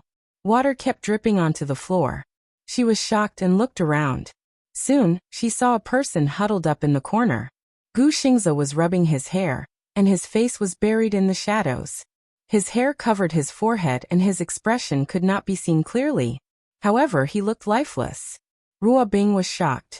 She had never seen Gu Xingze show such a weak and helpless expression on his face. It was as if he was an orphan abandoned by the whole world. She walked over and carefully put her hand on his shoulder. Gu Xingze did not move. He just sat quietly in the corner, and did not move at all. Even the rise and fall of his breath was so weak. Xingze, what's wrong? Ruo Bing asked softly with a concerned expression. Gu Xingze did not speak and only turned his body slightly. Ruo Bing's hand fell from his shoulder. She looked up at the room and the messy dressing table, and shook her head slightly. She said softly, Xingze, I'll clean this place up first. Well, if there's anything you're unhappy about, you can tell me. Gu Xingze remained silent, and did not say a word. Ruo Bing began to clean up. She cleaned the water stains on the floor, and tidied up the bottles on the dressing table. Suddenly, she heard the sound of a cigarette lighter behind her. Her face froze for a moment. She turned around and saw that he had lit a cigarette. She was shocked. When did he start? He did not have the habit of smoking in the past. After recovering from her shock, Ruo Bing quickly walked over, and took the cigarette between his fingers. She stepped on it, and put it out on the ground. Gu Xingze raised his head slightly. His eyes were covered by his fringe, and revealed a cold gaze. Ruo Bing was slightly shocked by him, but she still mustered up her courage and asked, Xingze, why did you suddenly start smoking? Chapter 807. You can't smoke anymore. You still have to record an album tomorrow, and record a demo for the movie theme song. Your throat will be damaged if you continue like this. Gu Xingze glanced at her coldly, but quietly took out another cigarette from the cigarette box, lit it again, and took a deep puff. The flickering sparks were weak, but they lit up his cold eyes. Ruo Bing could not do anything to him. She squatted down and said patiently, Xingze, is there something bothering you? You can talk to me. There's no need to make things difficult for your body. Gu Xingze remained silent, ignoring her as if she were air. Ruo Bing looked embarrassed, but she could not do anything to him. She had been by Gu Xingze's side for a few years. She knew very little about Gu Xingze. She only knew that he was an extremely sentimental person. Other celebrities changed their assistants again and again, but he never changed. From the beginning to the end, it was still the two assistants who had been by his side since his debut. He would keep the things he loved by his side, no matter how old they were. He was the nation's top idol, a superstar of his generation, and an insulator against gossip. So many female celebrities flocked to him, but he was all alone from the beginning to the end. Other than that, she did not know anything else about him. Perhaps, no one had ever been able to enter his heart. When Gu Xingze was studying abroad at the age of 15, he was spotted by a talent scout and was recommended to Huanyu. He officially signed a contract, starred in his first movie, and released his first album. He was famous. Until then, his career had been smooth sailing.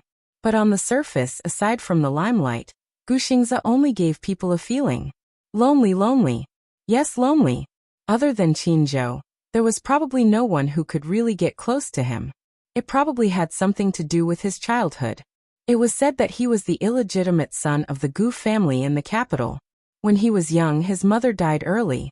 At a very young age, he was exiled by the Gu family to a foreign country and lived alone. Until he met Qin Zhou at the age of 15. In Ruobing's eyes, he had always been cold, like a high and mighty prince who was difficult to get close to.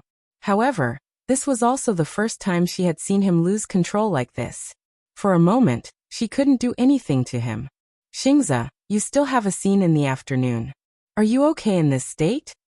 No. He finally opened his mouth. Ruobing finally calmed down. That's great. Adjust your condition and rest early. With a cigarette in his mouth, he lowered his gaze. Right now, acting was the best way for him to vent his emotions. Sometimes he really wished that time would stop. She lived her entire life in the drama.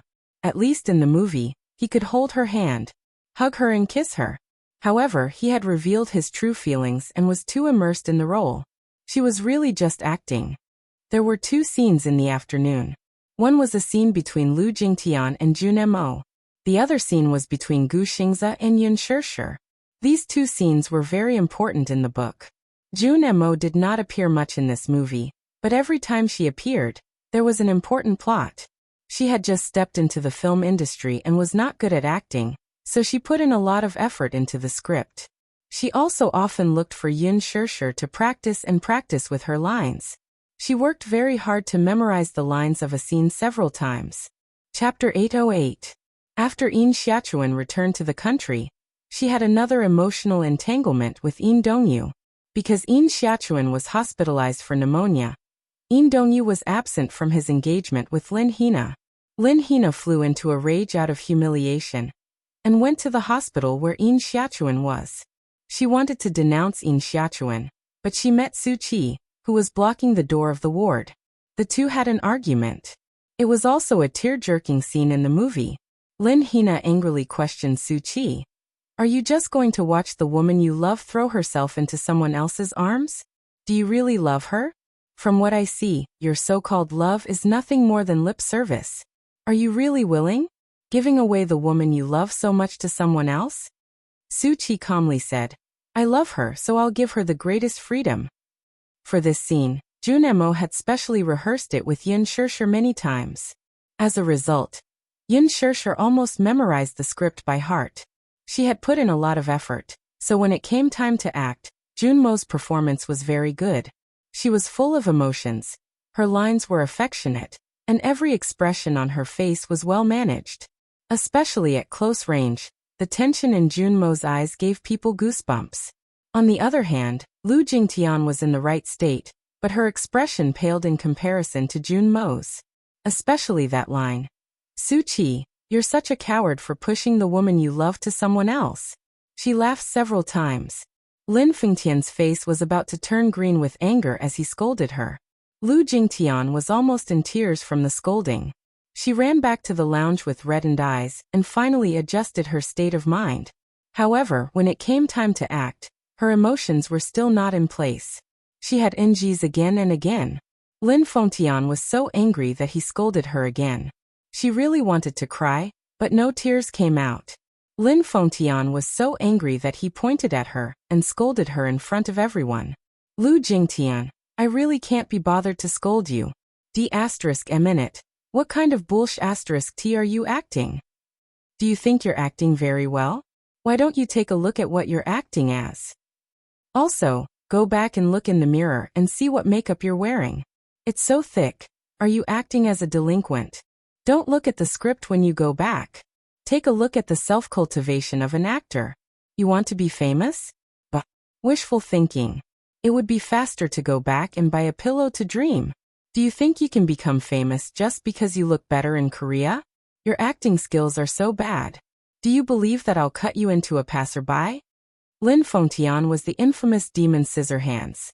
When everyone present heard Lin Fengtian scolding Lu Jingtian, they wanted to laugh but did not dare to do so they could only hold it in. Especially Jun Mo. She was about to suffer internal injuries from holding it in. Pfft. Yin Shirshir, however, could not help bursting into laughter. Mushi immediately held back her laughter and tugged at the corner of her shirt. Stop laughing, Shirshir. Sure enough, Lu Jingtian, who was already feeling aggrieved after being scolded by Lin Fengtian, shot Yin Shirshir a sinister look.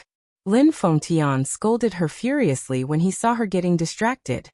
Where are you looking at? You're not serious about acting and you're distracted even after being scolded? Lu Jingtian shuddered at the scolding. She wanted to cry, but she wanted to save face, so she forced herself not to cry. This Lin Fengtian was too ruthless in his insults. Her father was one of Huan Yu's higher-ups. Wasn't he afraid that she would go back and complain?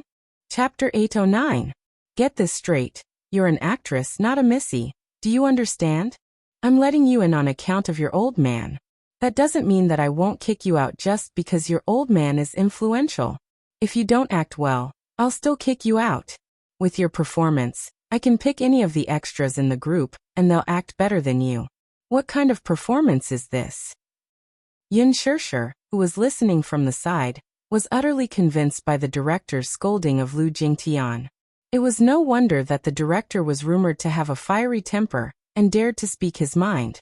It was rare to see a director like him nowadays. Jun Mo, who was listening from the side, was also frightened. This director's ability to scold others was not just for show.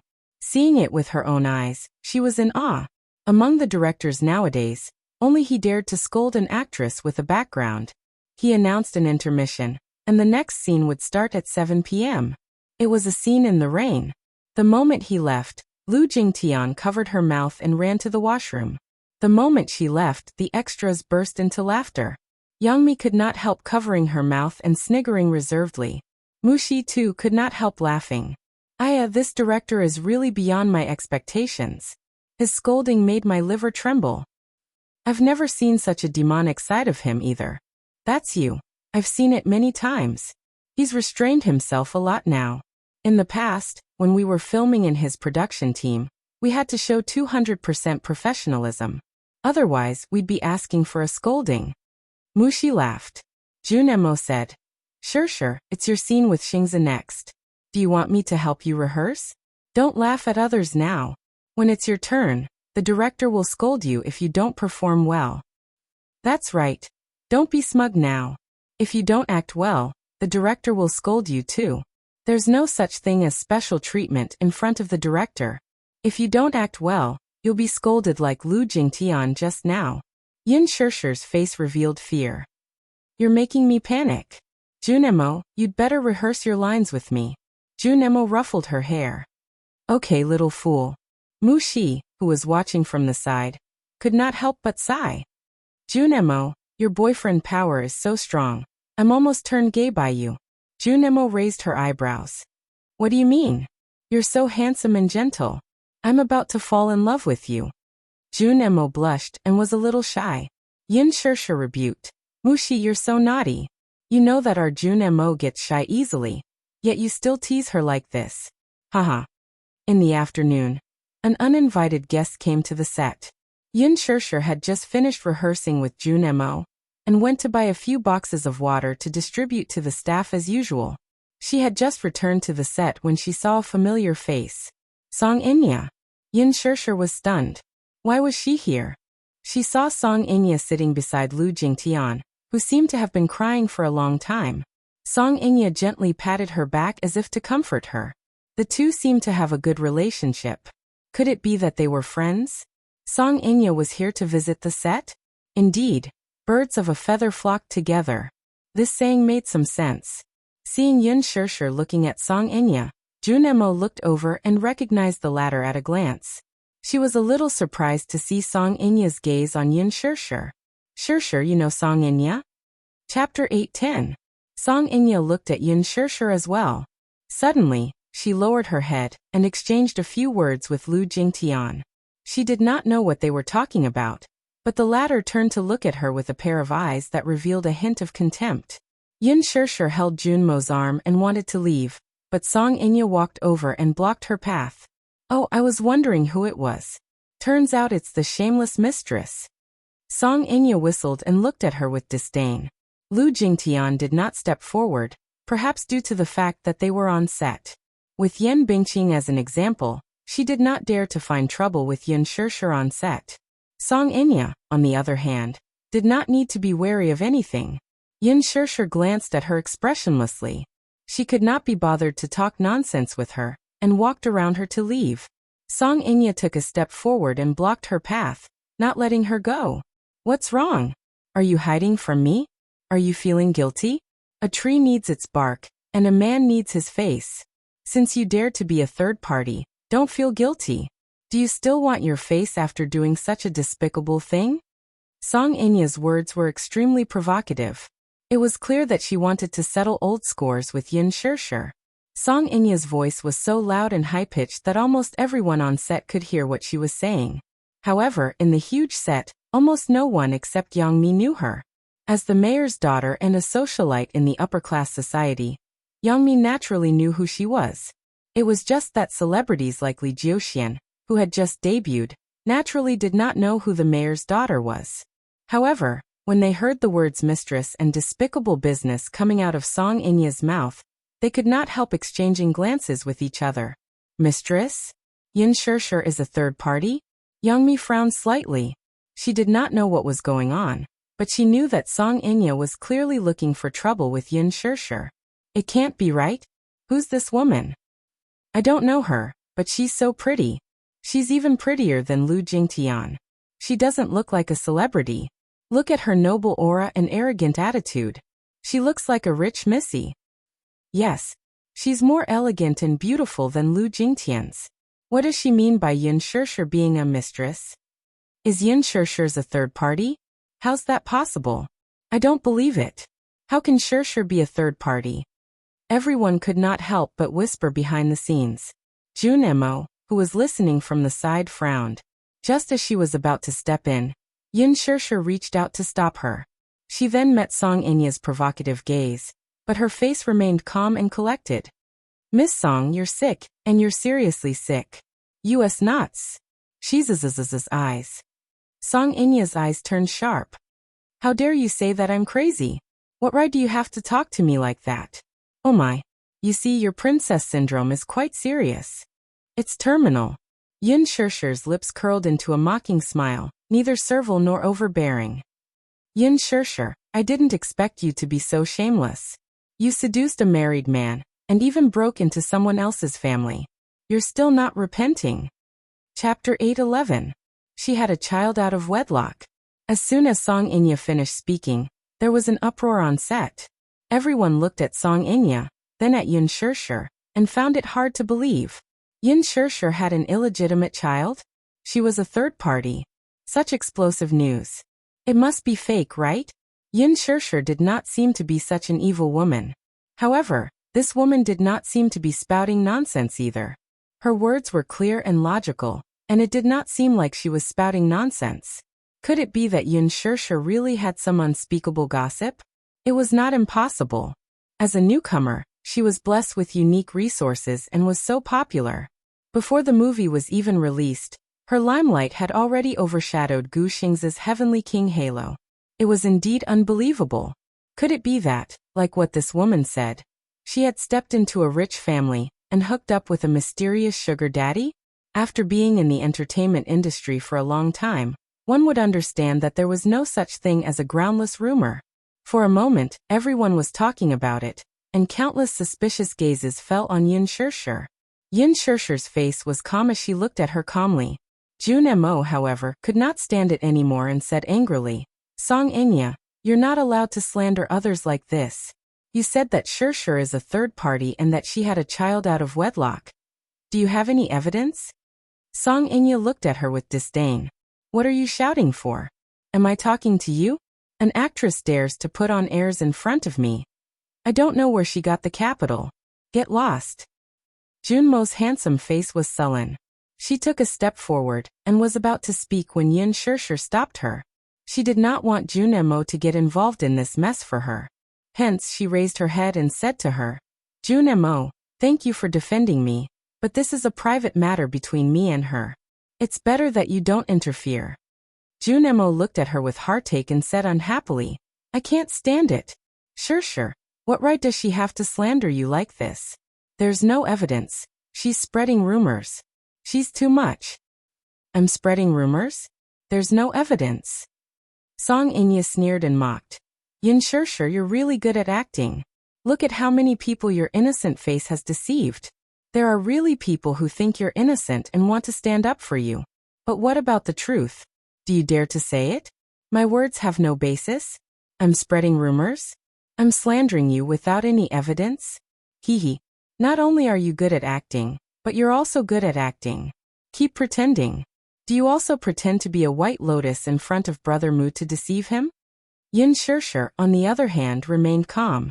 However, there was a look of pity in her eyes as she looked at Song Enya as if the latter was a pitiful worm. Song Enya was hurt by her stare and bellowed. What kind of look is that? Yin Shirshir raised her eyebrows. I just feel that you're really pitiful. Song Enya was speechless for a moment, not understanding the meaning behind her words. What do you mean? Yin Shirshir took a step forward and whispered in her ear slowly. Even if you're angry out of humiliation, you can't change the fact that Mu Yaja is my man. The one who has no right to fight with him is you, understand? Song Enya was stunned.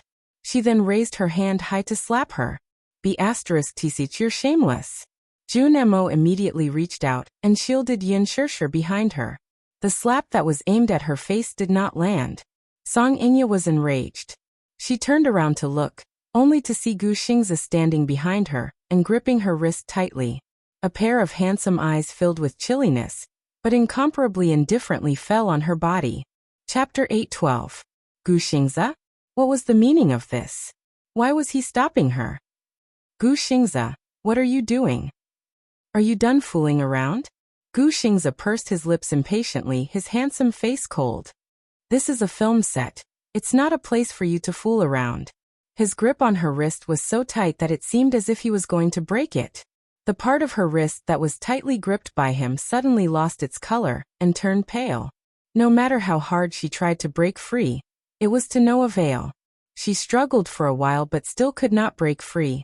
She could not help but fly into a rage out of humiliation. Gu Xingzi, let go of me. Gu Xingzi immediately let go of her. Caught off guard, she fell to the ground in a sorry state. She was wearing 7-centimeter high heels today, so when she fell to the ground, she felt a sharp pain in her ankle. It seemed that she had sprained it. Feeling wronged and resentful, she raised her head to look at Gu Xingzi in displeasure. Gu Xingzi lowered his head and looked at her coldly. His expression was frosty, and his eyes were piercingly cold. She was so shocked by his glare that she could not speak for a moment. Lu Jingtian turned pale with fright when she saw this. She immediately went forward to help her up. Gu Xingzi, why are you helping her too? She was so angry that she even forgot to maintain her composure. Gu Xingzi expressionlessly said, Song Enya, I don't have the patience. Don't be unreasonable in front of me. It's very annoying. She was so frightened by his cold glare that she fell silent. Lu Jingtian, who was standing at the side, opened her mouth to say something, but Gu Xingzi swept a glance at her and coldly said, Shut up. She did not dare to speak again. Gu Xingzi, you're too much. Her eyes were red, and it was obvious that she was about to cry from anger. Have you had enough? I told you to shut up. Didn't you hear me? Gu Xingzi suddenly raised his voice. Who let this miscellaneous person in? Miscellaneous personnel? Song Inya was startled. Just as she was about to retort, Lu Jingtian sensibly tugged at her arm, gesturing for her to stop talking. The security personnel rushed over at once. Glancing at Song Inya and Gu Xingze with trepidation, he whispered, It's me. From tomorrow onwards, you don't have to come anymore, Gu Xingze said coldly. The man was shocked at first, but then he nodded helplessly. Gu Xingze said again, Chase her out. In the future, no one is allowed to enter. Song Inya stared at him in disbelief, but before she could say anything, she was chased out of the set by the security personnel, who had rushed over upon hearing the news. From beginning to end, Jun Mo shielded Yin Shishir behind her. Only after the latter was chased away from the set did she turn around with a worried look and ask, Shishir, are you all right? Nothing. What can happen? Yin Shishir raised her eyebrows, but she didn't think much of it. Aren't you angry at her for saying that about you? Why should I stoop to her level when she's just a lunatic? Lu Jingtian glanced at her, snorted, and returned to her seat. Gu Xingze suddenly walked over and grabbed Yin Shishir's arm tightly. Startled, she looked up and saw a strange anger on Gu Xingze's face. Xingze, you? Gu Xingze pulled her away. Yin Shishir was confused. She did not understand what he was trying to do, and only let go of her hand when he pulled her to a secluded corner. Xingze, what's wrong with you? Chapter 8:13. Yin Shishir was shocked by his sudden action. She looked up blankly and saw him looking down at her. His eyes were deep and his face was sullen. Xingze, you. Just now, she said that you were a third party and that you had a child out of wedlock. Gu Xingze opened his thin lips slightly and said coldly, How do you feel after hearing such humiliation? Yin Shishir was stunned by his question, and did not speak for a long time. Why? You're not talking? Is this your choice? Gu Xingze glared at her angrily. Yin Shishir, is this your choice? Do you like to humiliate yourself so much? What do you mean? What can he give you? Glory and wealth, a glorious title, or endless fame and fortune? And then these slander, humiliation, abuse, and contempt. Are all these what you want? Yin Shishir was stunned. Even though his face was cold and his tone was cold, she still caught a flash of pity in his eyes. He was feeling sorry for her? Yin Shishir was a little speechless. Gu Xingze continued, Glory and wealth, fame and fortune, I can give you what he gave you. But if I were your man, I would never let anyone slander you, humiliate you, or abuse you. Yin Shishir was tongue-tied. Gu Xingze's tone suddenly became gentler. His handsome face moved closer to her, and the anger in his eyes was replaced by tenderness and vulnerability. He looked at her with heartache, and wanted to hug the woman in front of him tightly. But he couldn't. Gu Xingze closed his eyes and said in a hoarse voice, Shishir, if you met me before him, would you choose me? If she met him before Muyaja, would she choose him? Yin Shishir was stumped by this question. Xingze, I've always treated you as an outstanding senior. Gu Xingze interrupted. Can you not be a senior? Yin Shishir was stunned. Yin Shishir, in your eyes, am I really just a senior? Gu Xingze slowly opened his eyes. His voice and eyes regained their calmness. Yin Shishir, I've always thought that I was a person who stood aloof from worldly affairs. But after meeting you for the first time, I wanted to fight for something. He had always thought that his heart would never be moved again. He even thought that he would be alone for the rest of his life. But when he met her, it was as if he had been bewitched. His heart was moved by her.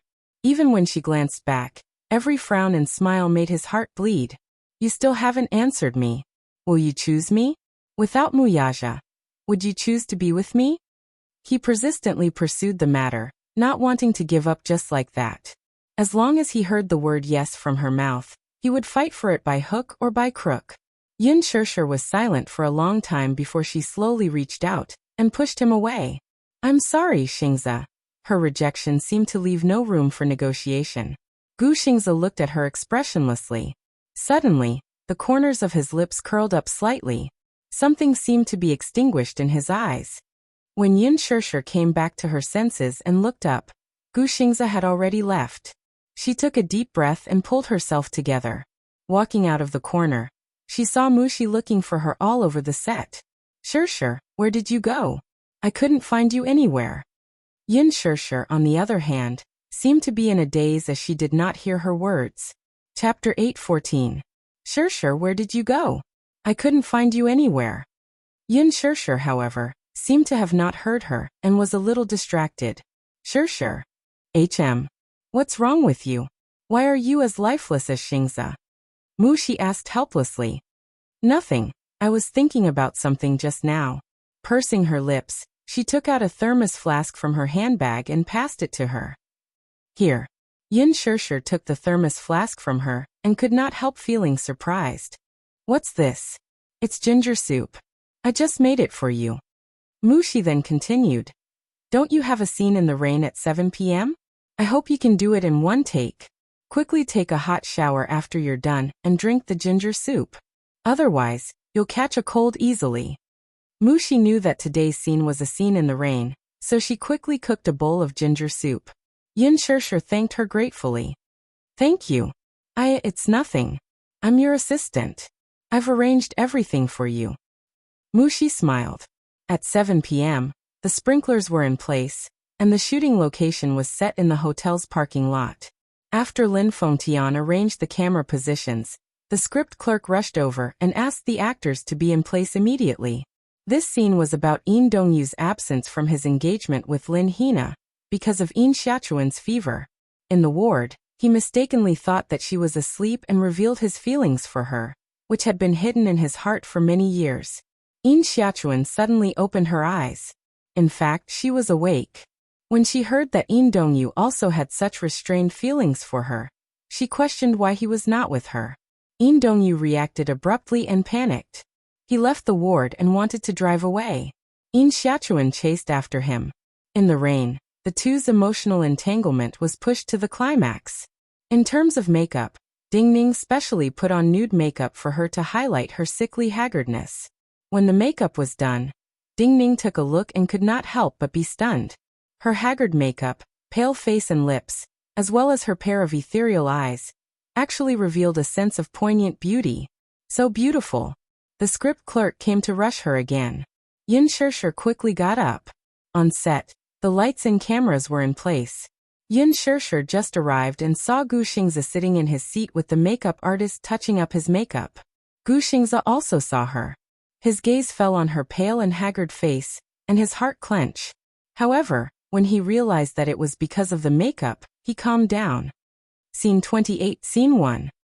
Yin Shirshir glanced at Gu Xingzi in a daze for a moment, before she rushed forward with her umbrella. She had only taken a few steps when Lin Fengtian cut her off. This scene is very important, so I'll have to trouble you to bring out your 200%. Please. Yin Xiaochuan chased after him anxiously. Where's the anxiety on your face? I'm sorry. I'll adjust my state right away. Yin Shirshir immediately apologized. She had indeed been distracted for a moment.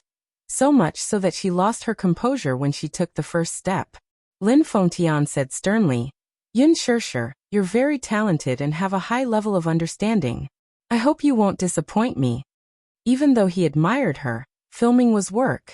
If there were any mistakes at work, he would not be merciful. He was very clear about both the inside and outside of filming. Chapter 8:15. Muxi watched from the side with trepidation, only hoping that this scene in the rain would end quickly. The Green Apple, Scene 28, Scene 2, Action. The filming was still not progressing smoothly.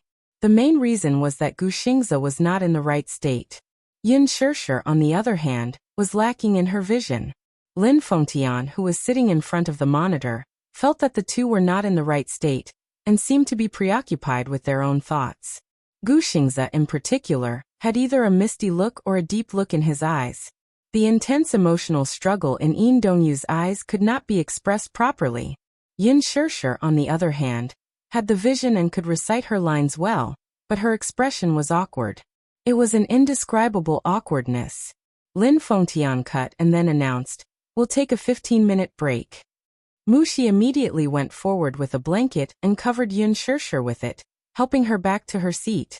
Gu Xingzi sat beside her too, but he did not look at her, treating her as if she were air. There was no interaction throughout. Lin Fengtian was observant and vaguely sensed that there was something fishy between the two. Hence he walked to Yin Shishir, sent Gu Xingze away, and sat in his seat. Shishir, you're not in the right state today. What are you thinking about? I was distracted. Sorry. He waved his hand. I don't want to hear this. Have you been in a relationship before? I guess. I've been in a relationship before?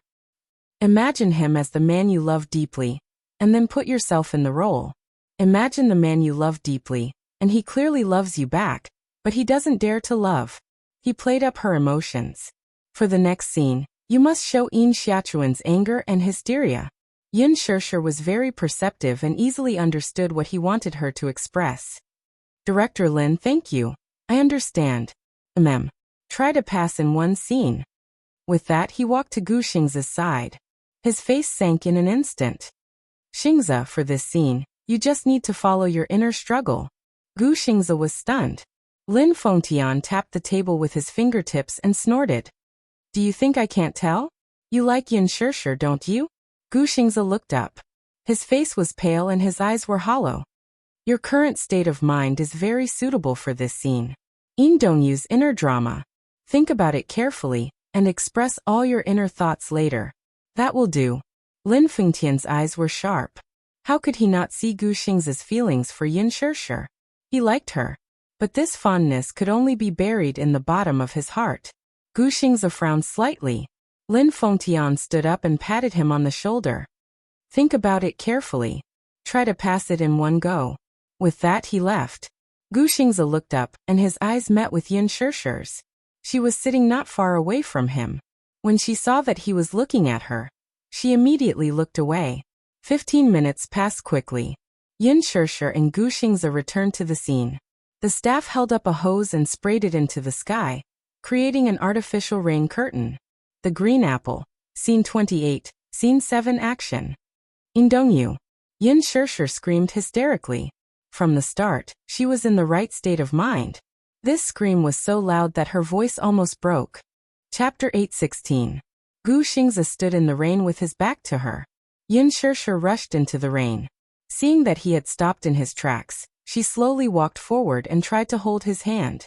However, the moment her trembling fingertips were about to touch his hand, Gu Xingze retracted his hand as if he had been electrocuted.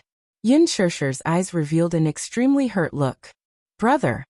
A helpless and weak cry directly hit the weakest part of people's hearts. Yin Shishir said in a hoarse voice. Why are you always running away from me? Why? Why do you love me too? Why do you always want to run away from me when you love me so much? What are you running away from?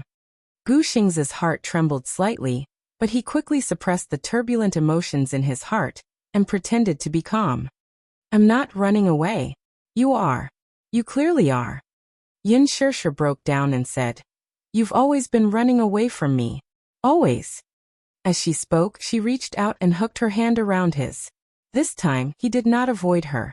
Yin Shishir stared at his back again and said carefully, Didn't we agree in the past? We'll be together for life, forever. Have you forgotten what you promised me? Her pale lips trembled uncontrollably as she pleaded in a broken voice, Brother, love me, okay? There was a long silence. Lin Fengtian immediately zoomed in and gave Yin Shishir a close-up shot. The fragile look in her eyes was full of tension. Lin Fengtian secretly cheered in his heart. The dead silence felt like a century. After a long time, Gu Xingze sighed and muttered, How should I love you? He turned his head and the camera zoomed in on his face. Gu Xingze frowned slightly. The hesitation and vulnerability in his eyes were almost obvious. Even Yin Shishir's heart could not help but tremble when she saw this gaze. Xiaochuan, how should I love you? The scene finally passed. Lin Fengtian stood up and applauded in shock. Yin Shishir also left her character with a gratified smile on her face. Gu Xingze, on the other hand, seemed to be too immersed in his role and looked lonely. Yin Shishir caught a glimpse of his expression from the corner of her eye, and her smile froze on her lips. Wrap up. Get ready, that's all for today. Gu Xingze abruptly turned around and walked toward the building. Yin Shishir was still in a daze. Mushi quickly brought a blanket over and urged, Shishir, hurry up and take a shower. Yin Shishi's mind and she nodded. Do you need me to accompany you? No, I'll go myself. Yes. Remember to drink the ginger soup after you shower. The production crew had booked a floor next to the hospital. The rooms inside were specially reserved for the production crew. At this moment, the sky was already dark. The receptionist at the front desk was dozing off. Yin Shishi held the room card tightly in her hand and carried the thermos flask as she walked into the hotel. At the elevator entrance, she bumped into Gu Xingzi. She was stunned and could not